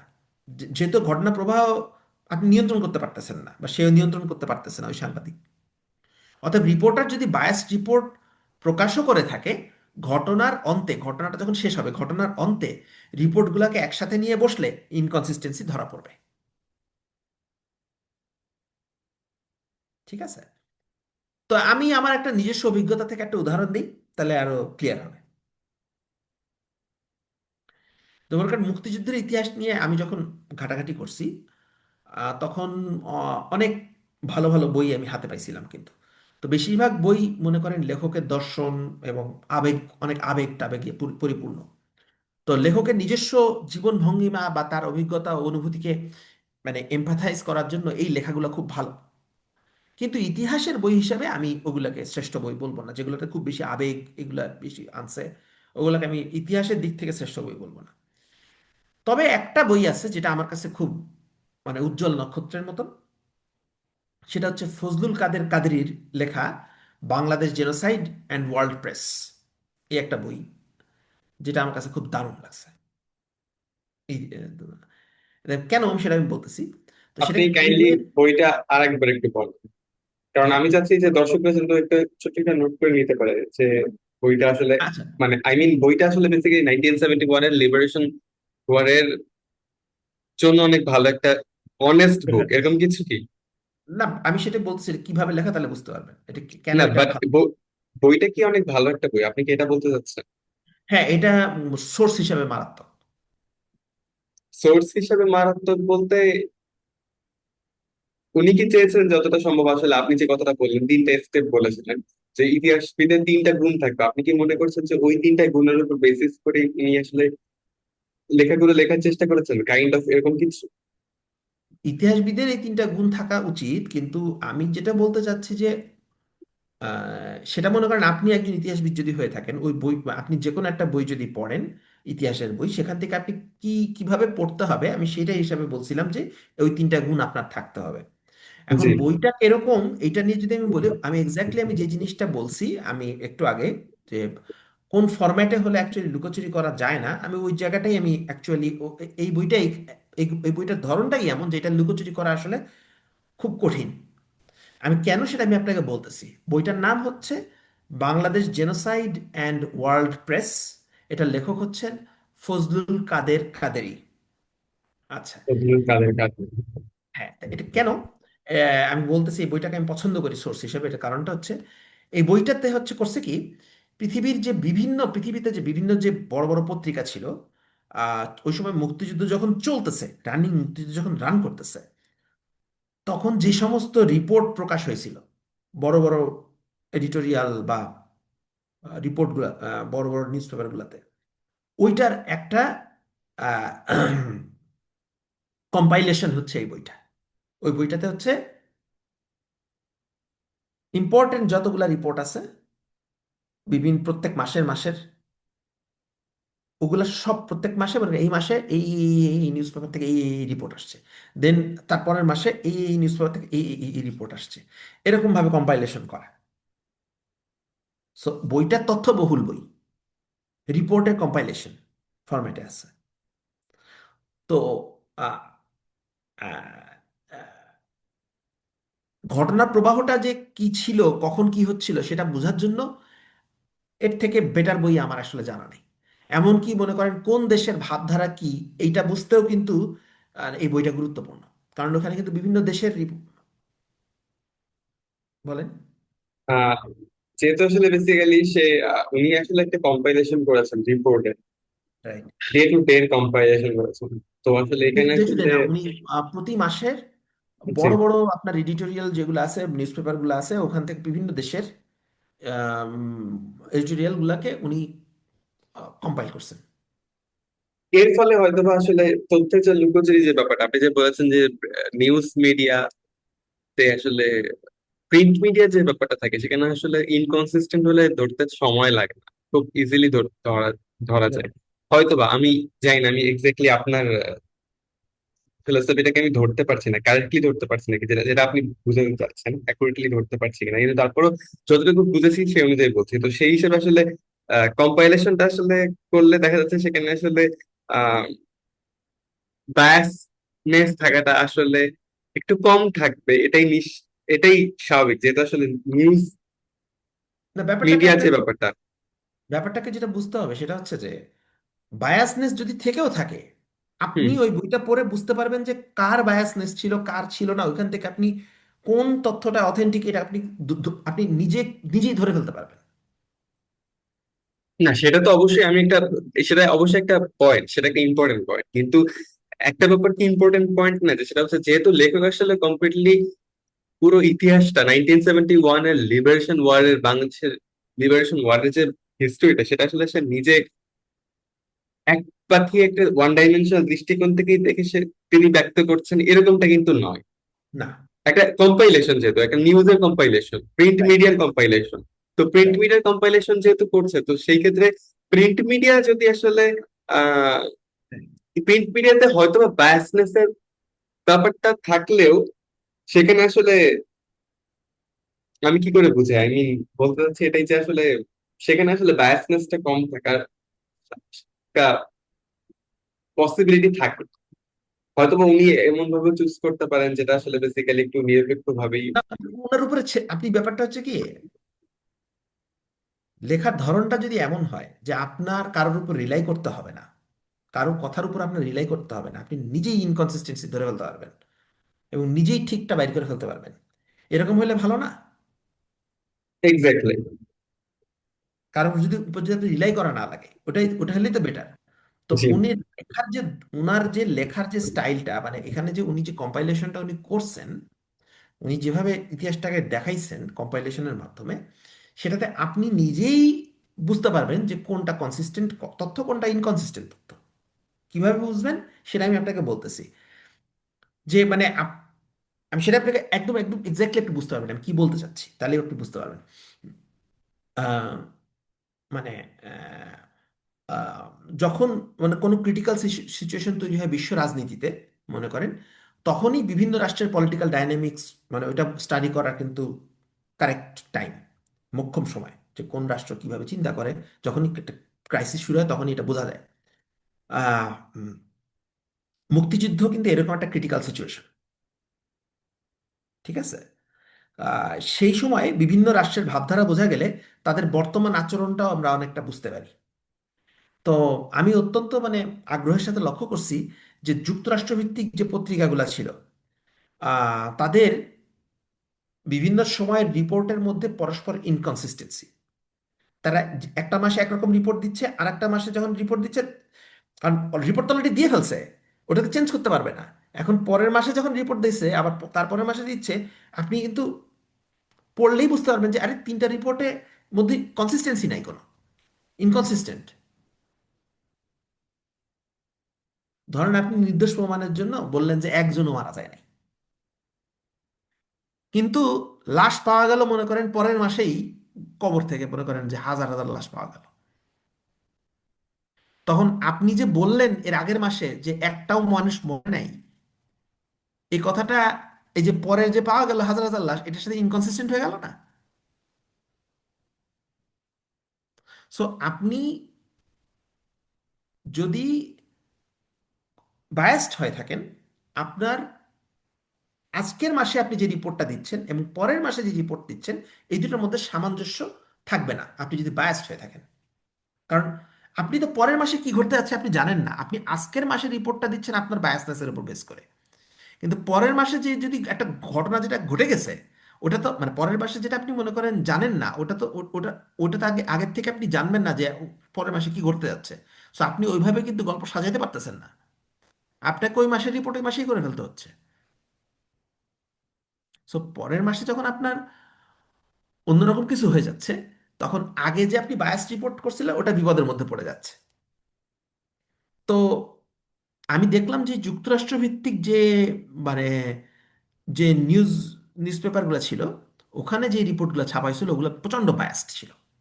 কারণ হচ্ছে প্রচণ্ড ইনকনসিস্টেন্সি পাইছি ওগুলোর ভিতরে, এক মাসের থেকে আর এক মাসে। আম, তারপরে আপনি মনে করেন আহ, এই যে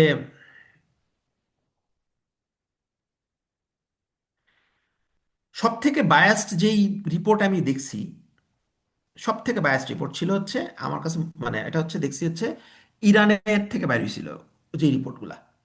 কাইহান হচ্ছে ওদের মেইন পত্রিকা ছিল, সেখান থেকে মুক্তিযুদ্ধ নিয়ে যে রিপোর্টগুলো বেরিত সেগুলো সব থেকে বায়াসড ছিল। কিভাবে সম্ভব? হ্যাঁ। কিভাবে সম্ভব? ইরান কি তাহলে বাংলাদেশের মুক্তিযুদ্ধে ইরান কি অনেক বেশি বিরোধিতা করেছিল এরকম কিছু? তো এটার কারণটা আমি বলি, সেটা সম্পর্কেও বা জানা গেছে যে কেন অ্যাকচুয়ালি এত ইনকনসিস্টেন্ট রিপোর্ট কাইহান প্রকাশ করত। ইরান খুব বেশি ইনকনসিস্টেন্ট রিপোর্ট প্রকাশ করেছে, I mean, okay fine, inconsistent মানে কি বিরোধী রিপোর্ট, মানে বাংলাদেশ বিরোধী, আই মিন অসত্য মিথ্যা রিপোর্ট? ইনকনসিস্টেন্ট মানে হচ্ছে যে আমি আজকে যে রিপোর্টটা প্রকাশ করলাম আমার পরের মাসের যে রিপোর্টটা, এই দুটোর মধ্যে কোনো সামঞ্জস্য নেই। অর্থাৎ আজকে পরের মাসের যে ঘটনাগুলো ঘটছে ওটা ওটা যদি ঘটে থাকে তাহলে আজকে আমি যেই রিপোর্ট প্রকাশ করছি এটা সত্য হইতেই পারে না। এটাই হচ্ছে ইনকনসিস্টেন্সি।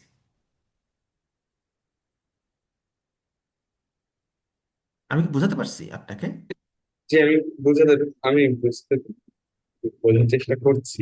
মানে আপনি মনে করেন আজ, আচ্ছা, খুব সিম্পলি আপনি চিন্তা করেন যে আপনি বললেন আজকে, মানে আপনি বললেন যে একটা মানুষও মারা যায় নাই জুলাইয়ে। ধরেন আপনি বললেন জুলাইয়ে একটা মানুষও মারা যায় না, আপনি মনে করেন জুলাইয়ে যেদিন মনে করেন আপনার এই 15 তারিখে আপনি মনে করেন বললেন, 15 না আপনি মনে করেন 25, আপনি 23 তারিখে বললেন যে জুলাইয়ে একটা মানুষও মারা যায় নাই।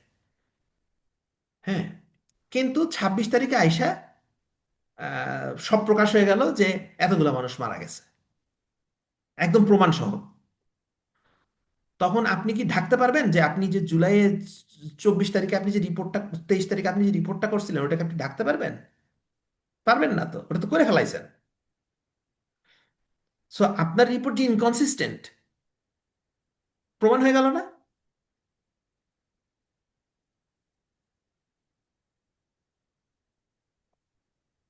ঠিক, বুঝতে এক্স্যাক্টলি, পারছেন? বুঝতে পেরেছি। সো আপনি এটা তো ঢাকতে পারতেছেন না, লুকাতে পারতেছেন না। সো আপনাকে যদি রেগুলার নিউজ আপনাকে দিতে হয়, আপনি যদি বায়াসড ওয়েতে আপনি যদি ভুলভাল কিছু একটা লেখেন, তো তার পরের পরের ঘটনাগুলাই তো ওটাকে বিরোধিতা করা শুরু করবে। সো এই জন্য মানে বিষয়টা যেটা যে যেটা আমি লক্ষ্য করলাম যে কাইহান, ইরানের যে কাইহান, সেটা হচ্ছে সব থেকে বেশি আপনার ইনকনসিস্টেন্ট রিপোর্ট আপনার হচ্ছে প্রকাশ করতো।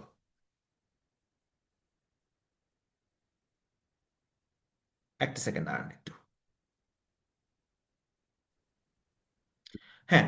তো মানে আহ, আমি যেটা দেখতে পেলাম যে সব থেকে বায়াসড রিপোর্ট হচ্ছে ইরানের কাইহান করছিল।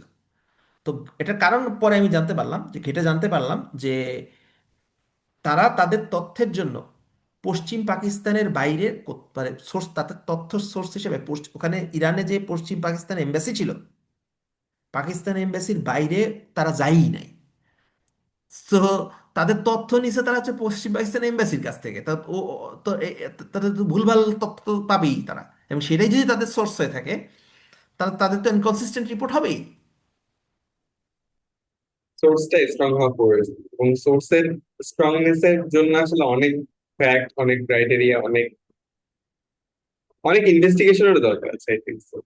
হ্যাঁ, এক্স্যাক্টলি। সো কাইহান, আমার কাছে মনে ছিল যে ওইসব কাইহান একটা বিখ্যাত নিউজ পেপার, বাট তারা যে তাদের সোর্স হিসেবে শুধু পশ্চিম পাকিস্তানি এম্বাসি ইউজ করছে, এটা তাদের প্রচন্ড দুর্বলতা, এবং এটার থেকে প্রমাণ হয় যে কাইহান প্রচন্ড রকম ভাবে বায়াস রিপোর্ট করছে।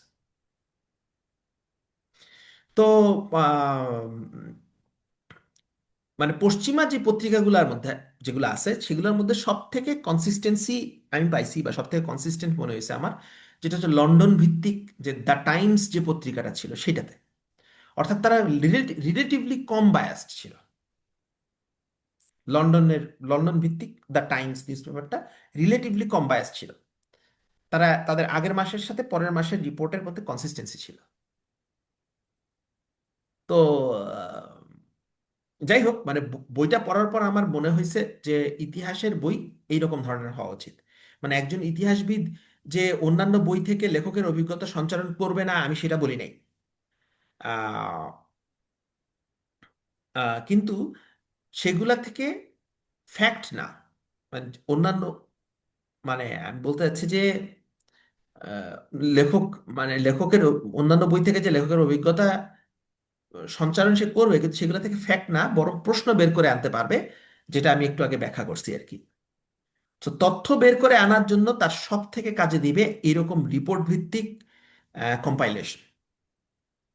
তাই আমি মনে করি মানে কোনো ঘটনা প্রবাহ চলাকালীন যারা সাংবাদিক হিসেবে কাজ করে তারাই ইতিহাসের সর্বোৎকৃষ্ট ধারক।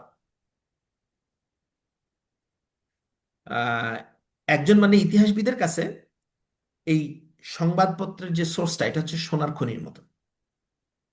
মানে তিনি তার বীক্ষণ যন্ত্রের মাধ্যমে এমন একটা এবং ইতিহাসবিদ যেটা করা উচিত সেটা হচ্ছে যে তার বীক্ষণ যন্ত্র দিয়ে এরকম একটা কম্পাইলেশন তার বানানো উচিত, যেটাতে সব থেকে কম সংখ্যক রিপোর্ট দিয়ে সর্বোচ্চ সংখ্যক তথ্য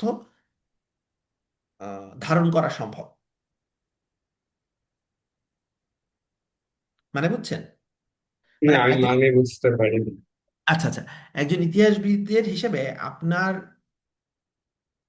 মনে করেন আপনার প্রতিদিন তো রিপোর্ট হচ্ছে, প্রতিদিন যে রিপোর্টগুলো আসতেছে সংবাদপত্র থেকে, আর সবগুলো যদি আপনি একসাথে অ্যাড করেন সেটা তো বই হবে না, সেটা তো ইতিহাসের বই হবে না। সেটা তো জাস্ট একটা মনে করেন যে হাজার হাজার কোটি কোটি রিপোর্ট কম্পাইলেশন হয়ে যাবে। তা আপনি যদি ইতিহাসবিদ হিসেবে আপনার যদি বীক্ষণ যন্ত্রটা ভালো থাকে, আপনি সেখান থেকে ক্রিম অংশগুলা, দরকার এডিটোরিয়াল গুলা নিলেন, ভালো ভালো এডিটোরিয়াল গুলার কালেকশন গুলো আপনি করলেন, যে কোনগুলা মনে হচ্ছে যে মোর মোর কনসিস্টেন্ট, বা কোনগুলো মনে হচ্ছে বেটার রিপোর্ট, সেগুলোকে আপনি জোগাড় করলেন। জোগাড় করে তারপর সেটা দিয়ে আপনি আপনার মতো করে একটা কম্পাইলেশন বানালেন, যেটা দিয়ে হচ্ছে আপনি সবচেয়ে খুব কম সংখ্যক রিপোর্ট দিয়ে অ্যাজ মাচ অ্যাজ পসিবল তথ্য আপনি যেন পেশ করতে পারেন।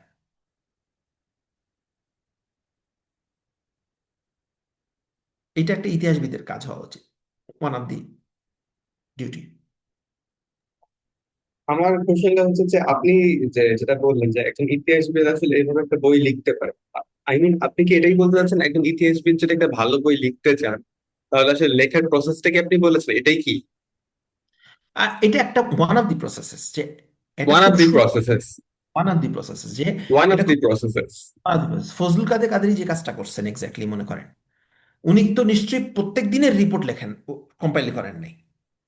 উনি কি করছেন, প্রতি মাসের মেজর যে এডিটোরিয়ালগুলা, মেজর মেজর যে নিউজ পেপার থেকে, সেগুলো থেকে যেগুলো মনে করেন রিপিটেটিভ না, ওইগুলাকে নিয়ে উনি কম্পাইলেশন বানাইছেন। তো আপনি আসলে বেসিক্যালি এই মানে এই 2 মিনিট আগে যেটা বললেন সেটা আসলে বেসিক্যালি আহ ইতিহাস লেখার one of the processes. One of the processes, যেটাতে ওয়ান অফ দ্য এটা processes. One of the process, এটাতে খুব ভালোভাবে আপনি ইতিহাস লিখতে কারণ হচ্ছে কি, আপনি সেক্ষেত্রে এই ওয়েটাতে যেটা সুবিধা, যে একজন পাঠক তখন সে নিজেই কনসিস্টেন্সি দেখে সে নিজেই বের করতে পারবে যে কোনটা অ্যাকচুয়ালি কারেক্ট তথ্য, কোনটা ভুয়া তথ্য।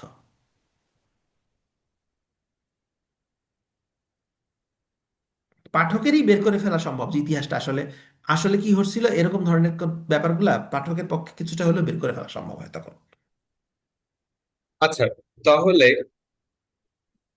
আপনি যে ওয়ান অফ দ্য প্রসেসের কথা বলেন, ইতিহাসের বই লেখবার যে একটা ওয়ান অফ দ্য প্রসেস, সেটা বুঝবার জন্য তাহলে আমরা নিশ্চয়ই ফজলুল কাদের কাদের ওই বইটা পড়ে দেখতে পারি যে আসলে তাহলে ভাইয়া আসলে এটা বলতে চাচ্ছেন, this is one of the process of writing story, right?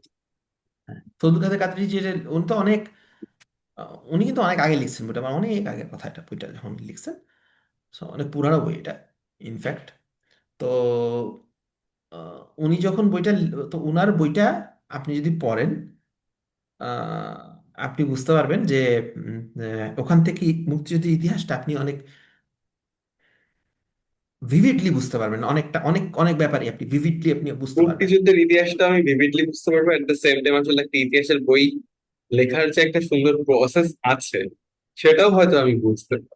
হয়তো বা আপনি বুঝতে পারবেন না, কারণ আপনি যেখানেই যান মুক্তিযুদ্ধ সম্পর্কে বইগুলো সাধারণত প্রচুর ইমোশনে ভরা থাকে, অনেক বায়াস থাকে, ইমোশনে ভরা থাকে। আপনি বুঝতে পারবেন যে আপনি, এবং এক একজনের, কেউ মনে করেন বিএনপি পন্থী বই, কারোর আওয়ামী পন্থী বই, কারোর মানে এক একজনের এক এক রকম, কিন্তু খুব কেউ বামপন্থী বই লেখে বা মানে ওখান থেকে আসলে বাইর করা খুব কঠিন হয়ে যায় যে কোনটা আসলে ইতিহাস।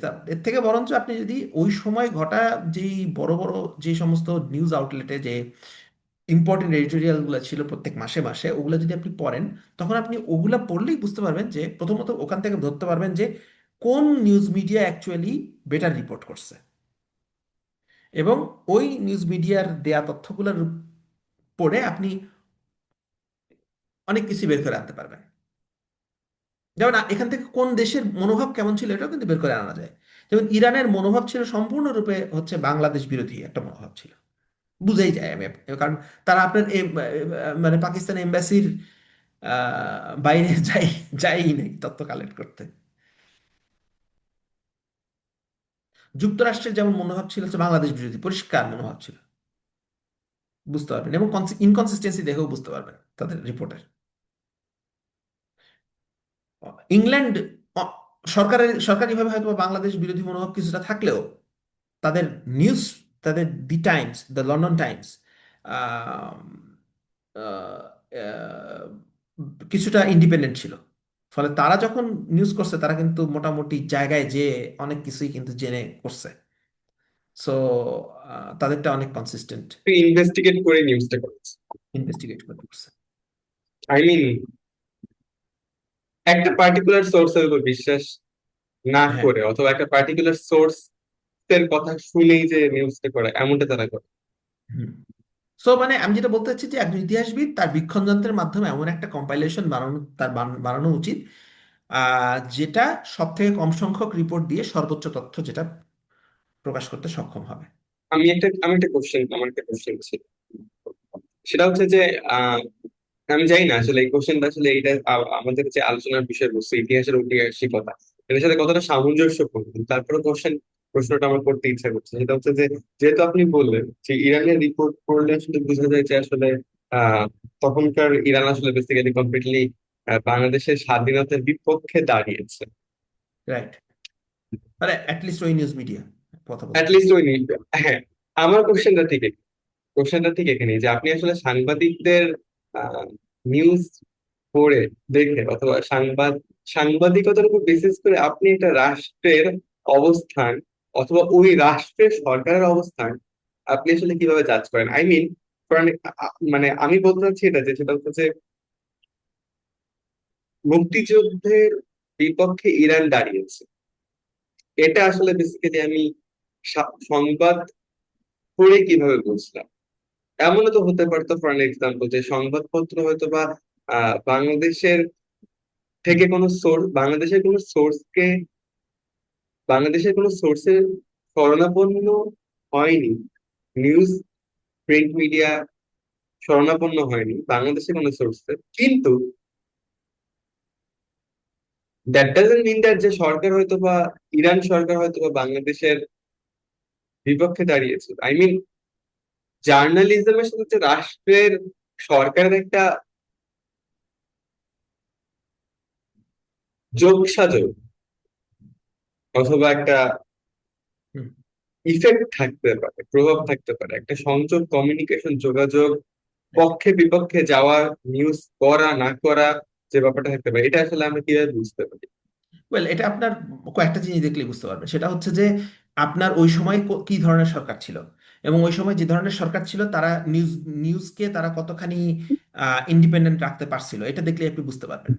আপনি বাংলাদেশের যেরকম আপনি যদি দেখেন যে আপনি ফর এক্সাম্পল আপনি ইন্ডিয়ার যদি নিউজগুলো যদি দেখেন, নিউজ আউটলেটগুলোতে আপনার যে ধরনের নিউজগুলো ছাপে যদি দেখেন, তাদেরকে গদি মিডিয়া বলা হয়। তো গদি মিডিয়া কেন বলা হয়? তারা হচ্ছে যে আপনার সরকারকে পুরোপুরিভাবে সার্ভ করে।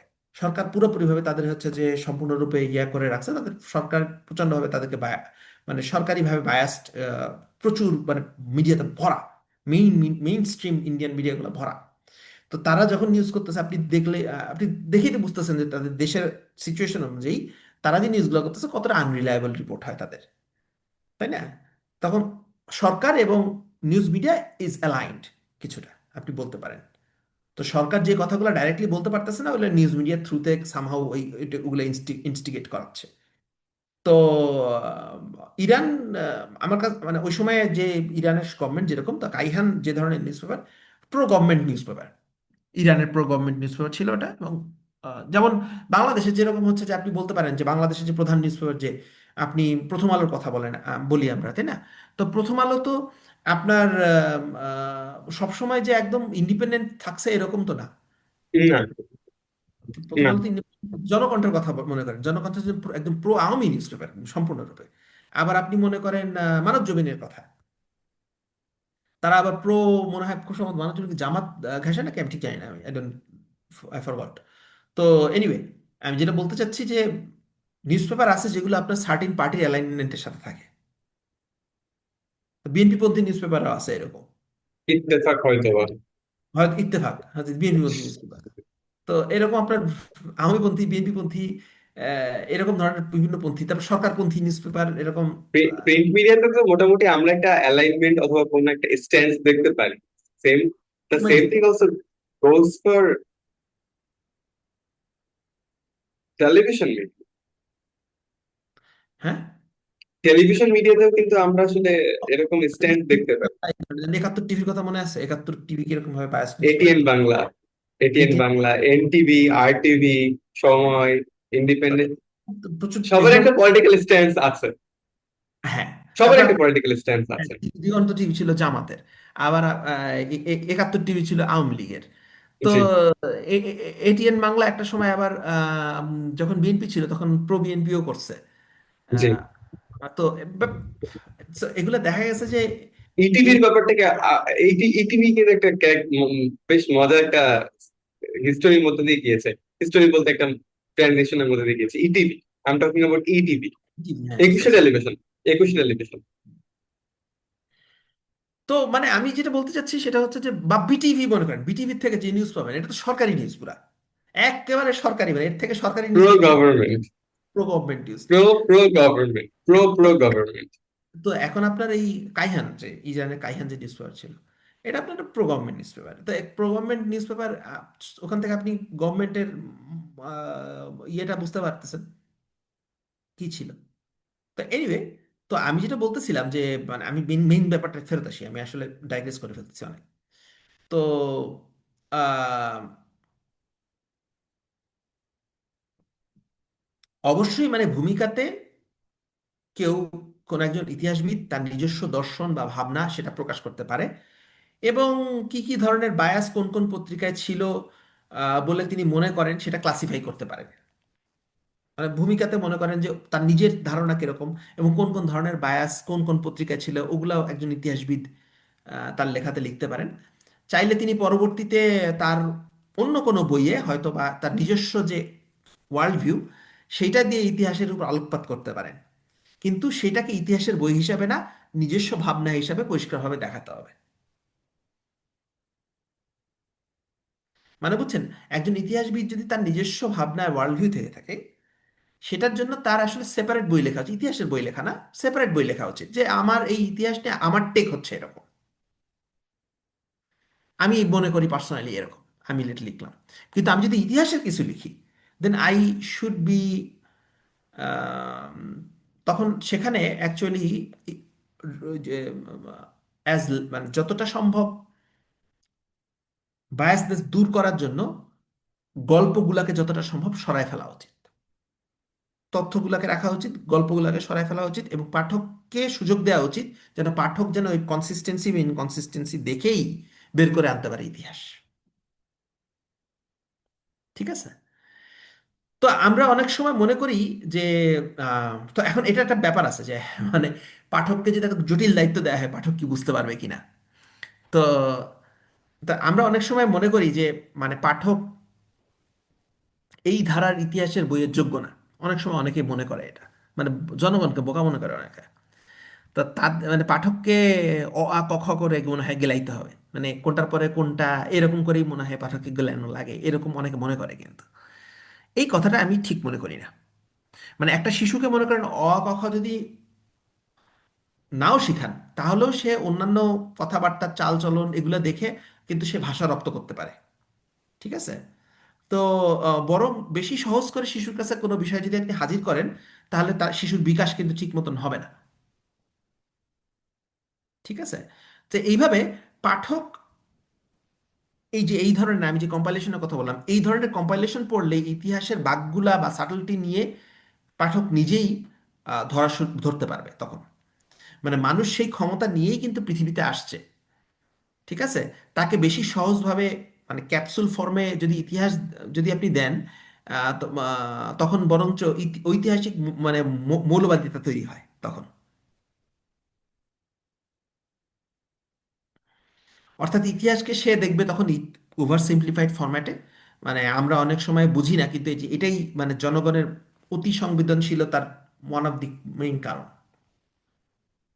মানে আপনি জনগণের কাছে যদি ইতিহাসটা বেশি সিম্পলিফাই করতে যে যদি প্রচন্ড বায়াস টায়াস সহকারে সহজ গল্প আকারে পেশ করেন, সেটা জনগণের জন্য ভালো কিছু না।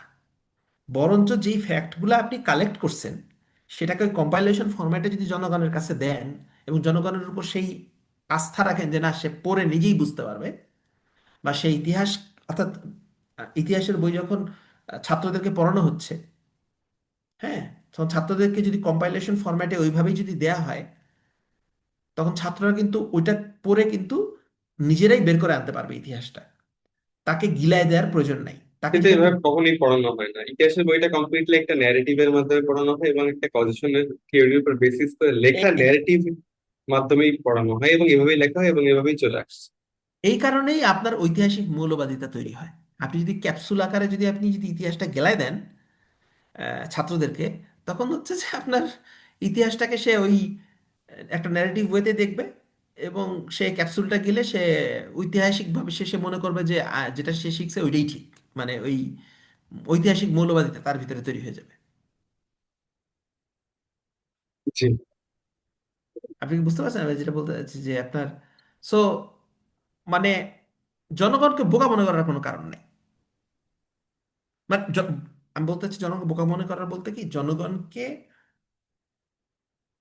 মানুষকে, সাধারণ মানুষকে ছোট করে দেখার এখতিয়ার আমাদের নাই। তাদেরকে ইতিহাস যেরকম ভাবে পাইছেন আপনি, যেভাবে কালেক্ট করছেন আপনি, সেভাবেই তাদেরকে দেন। সিম্পলিফাইড ফরম্যাটে দিতে হবে না, ন্যারেটিভ ফরম্যাটে দিতে হবে না, যেভাবে আসছে ওভাবেই দেন। ওইখান থেকে জনগণ নিজে পড়ে নিজেই বুঝে নেবে।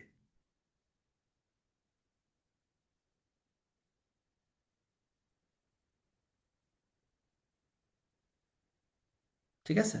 তো এবং এটার জন্য আসলে বেসিক্যালি আপনি যেটা বললেন, আপনার আপনার যে আপনার যে পয়েন্ট অফ ভিউ, তো এটার জন্য আসলে বেসিক্যালি আমাদের ওই ধরনের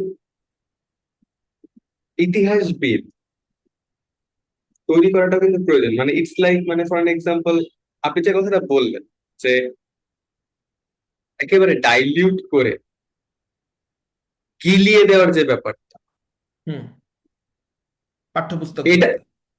নট অনলি পাঠ্যপুস্তক, আমি একদম মানে আমি স্কুল কলেজ ইউনিভার্সিটির কথা বাদ দিলাম, স্কুল কলেজ ইউনিভার্সিটির কথা বাদ দিলাম, সিম্পল একটা ইতিহাসের বই আমি কিনে নিলাম, জাস্ট আমি হুম। জাস্ট ক্লাস 5 পাস করেছি, ওকে ফাইন, আমি ইতিহাস জানতে চাচ্ছি, আমি ইতিহাসের বইটা কিনি, একটা ইতিহাসের বই কিনলাম, এখন আমি পড়তে যাচ্ছি।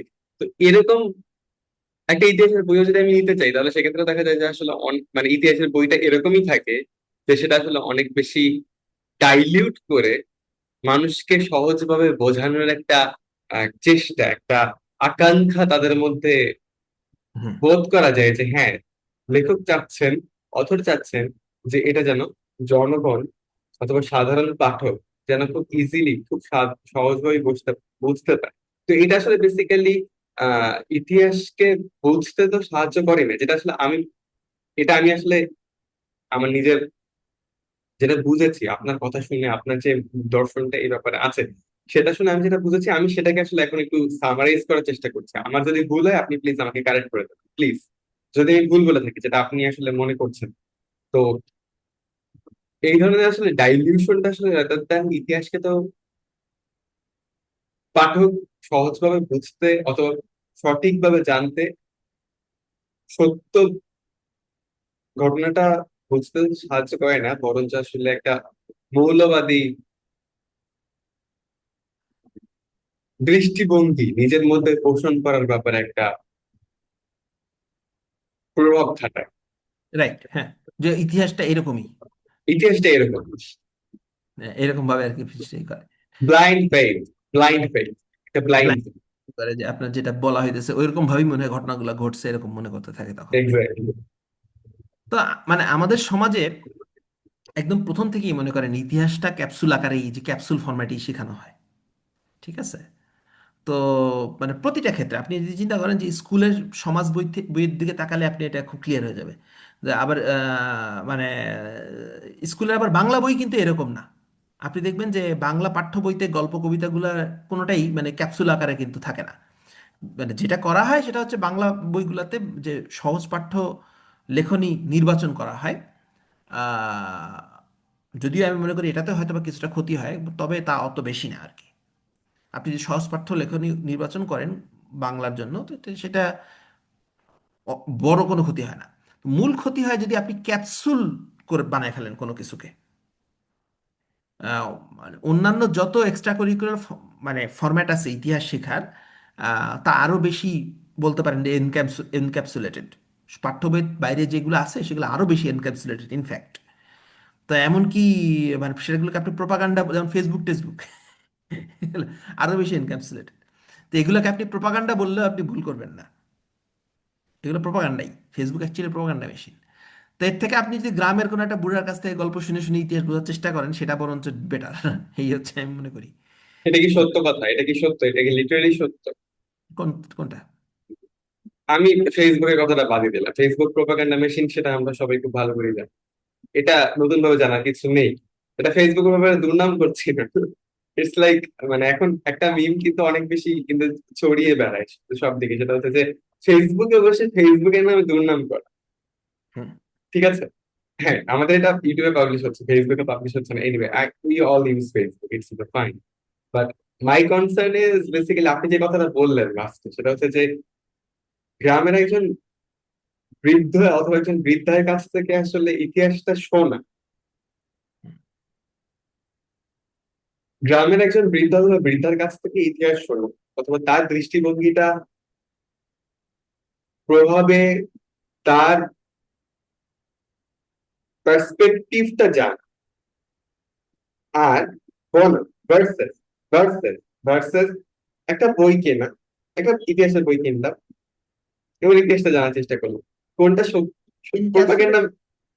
এনক্যাপসুলেটেড ইতিহাস থেকে গ্রামের ওই ব্যক্তির কাছ থেকে শোনাটা বেটার। মানে আমি চাচ্ছি, মনে করেন মুক্তিযুদ্ধের ইতিহাস আপনি শুনলেন, ওই সময় কোনো একজন গ্রামের একজন বয়স্ক কোনো ব্যক্তি ওই সময় বেঁচে ছিল, তার কাছ জি, থেকে মনে করেন আপনি তখন আপনি জানেন যে হ্যাঁ মানে সে যেটা দেখছে সেটার উপরই তো সে বলবে। আপনি আগের থেকেই জানেন যে তার নিজস্ব একটা মতবাদ হয়তো বা থাকবে। You know all the things where you have to be careful. আপনি যখন ওই বৃদ্ধর কাছ থেকে শুনতেছেন, আপনি তার সম্পর্কে জানেন, সে ওই সময় বয়স কত ছিল জানেন, তার তার যে লেন্সটা, সেই লেন্স দিয়ে সে যে দেখতেছে এটাও আপনি বোঝেন।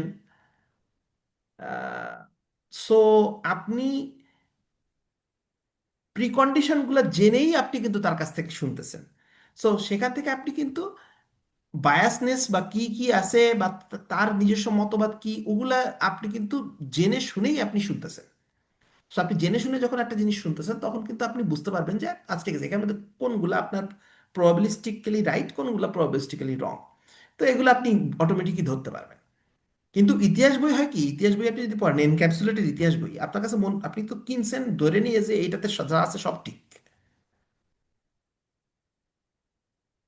তো এর থেকে ওই গ্রামের ওই বুড়া বেড়ার কাছ থেকে আপনার ওই ইতিহাস শোনাটা বেটার। এটাই আমি বলতেছি, ওই সেন্সে বলতেছি। তো মানে আমি আহ, এখন আমি তিনটা পয়েন্ট বলবো। ইতিহাসবিদদের তিনটা গুরুদায়িত্ব আছে। এক, রিপোর্ট কম্পাইলেশন ফরম্যাটের লেখাগুলোকে আরো বেশি জনপ্রিয় করা এবং পাঠ্যপুস্তকে এই ফরম্যাটকে নিয়ে আসা। এটা হচ্ছে ইতিহাসবিদের একটা কাজ বলতে পারি। দ্বিতীয় কাজ, অভিজ্ঞতা ভিত্তিক যে গল্পগুলা থেকে ইনগ্রিডিয়েন্ট নিয়ে ইতিহাসকে প্রশ্ন করার সিস্টেমেটিক পাঠ এবং সাধারণ পাঠককে সেটা দেখানো। অর্থাৎ আপনি অভিজ্ঞতা ভিত্তিক যারা হচ্ছে লিখছে বইগুলা, মনে করেন এই মুক্তিযুদ্ধ ইতিহাস বা ওটা নিয়ে যে অভিজ্ঞতা ভিত্তিক যারা বই লিখছে, ওইটাকে আহ, ওইটাকে কিভাবে পড়তে হবে, এটা সিস্টেমেটিক্যালি কিভাবে পড়া যায়, এগুলা সেটার একটা ওয়ে পাঠককে শেখানো, এটাও একটা ইতিহাসবিদের কাজ। এবং থার্ড যেটা, কোনো একটা মতাদর্শ নিয়ে ইতিহাসের ব্যাখ্যা দাঁড় না করায়, বরং একাধিক পরস্পর বিরোধী মতাদর্শের দৃষ্টিকোণ থেকে আসা ব্যাখ্যাগুলোর মধ্যে পারস্পরিক ইনকনসিস্টেন্সিকে ফুটায় তোলা। এটা থার্ড কাজ। সো আমি তিনটা কাজ বললাম। তো মূল কথা হচ্ছে কি, মূল কথাটা হইতেছে historical truth is a myth, you can only slow down the perversion already in process.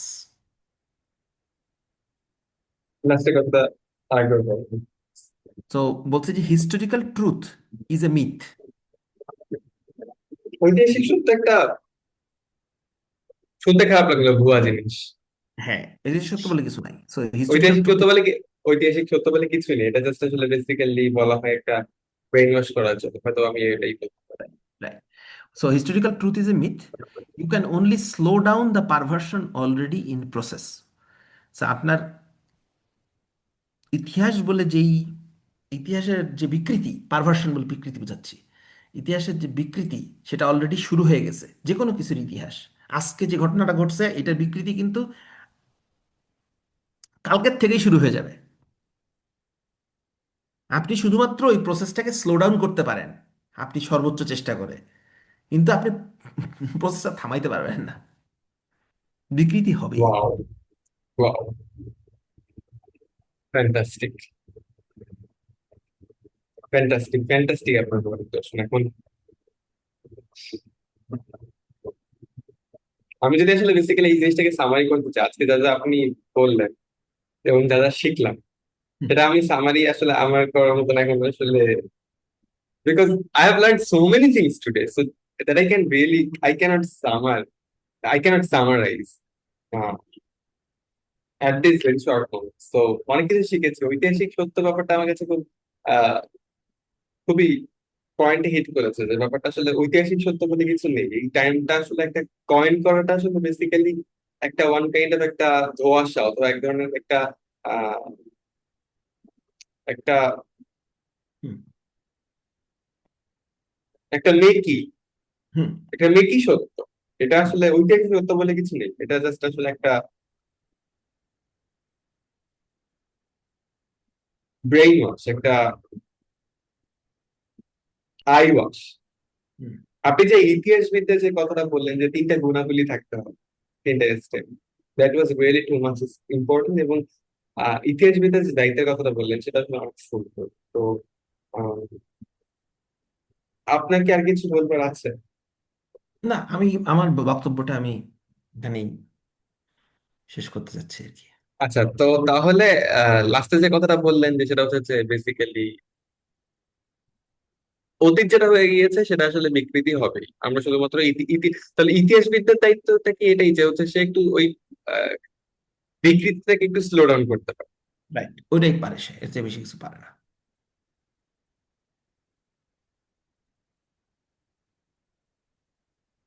তাহলে বিকৃতি হবে, এটাই চিরন্তন সত্য। এটা সত্য। বিকৃতি হবেই, হবেই। এটাই চিরন্তন সত্য। আর ইতিহাসবিদের দায়িত্ব ওই বিকৃতি হওয়ার যে রেট, স্পিড, ভেলোসিটি, বিকৃতি হওয়ার যে ভেলোসিটি সেটাকে একটু কমিয়ে দেওয়া। রাইট। অসাধারণ, অসাধারণ। আমরা আজকের আলোচনার শেষ পর্যায়ে চলে এসেছি কি? রাইট। ওকে। শেষ। তো জি, তো আমরা আমাদের দর্শকদের উদ্দেশ্যে যেটা বলতে চাচ্ছি সেটা হচ্ছে যে এটা আমাদের নবম পর্ব।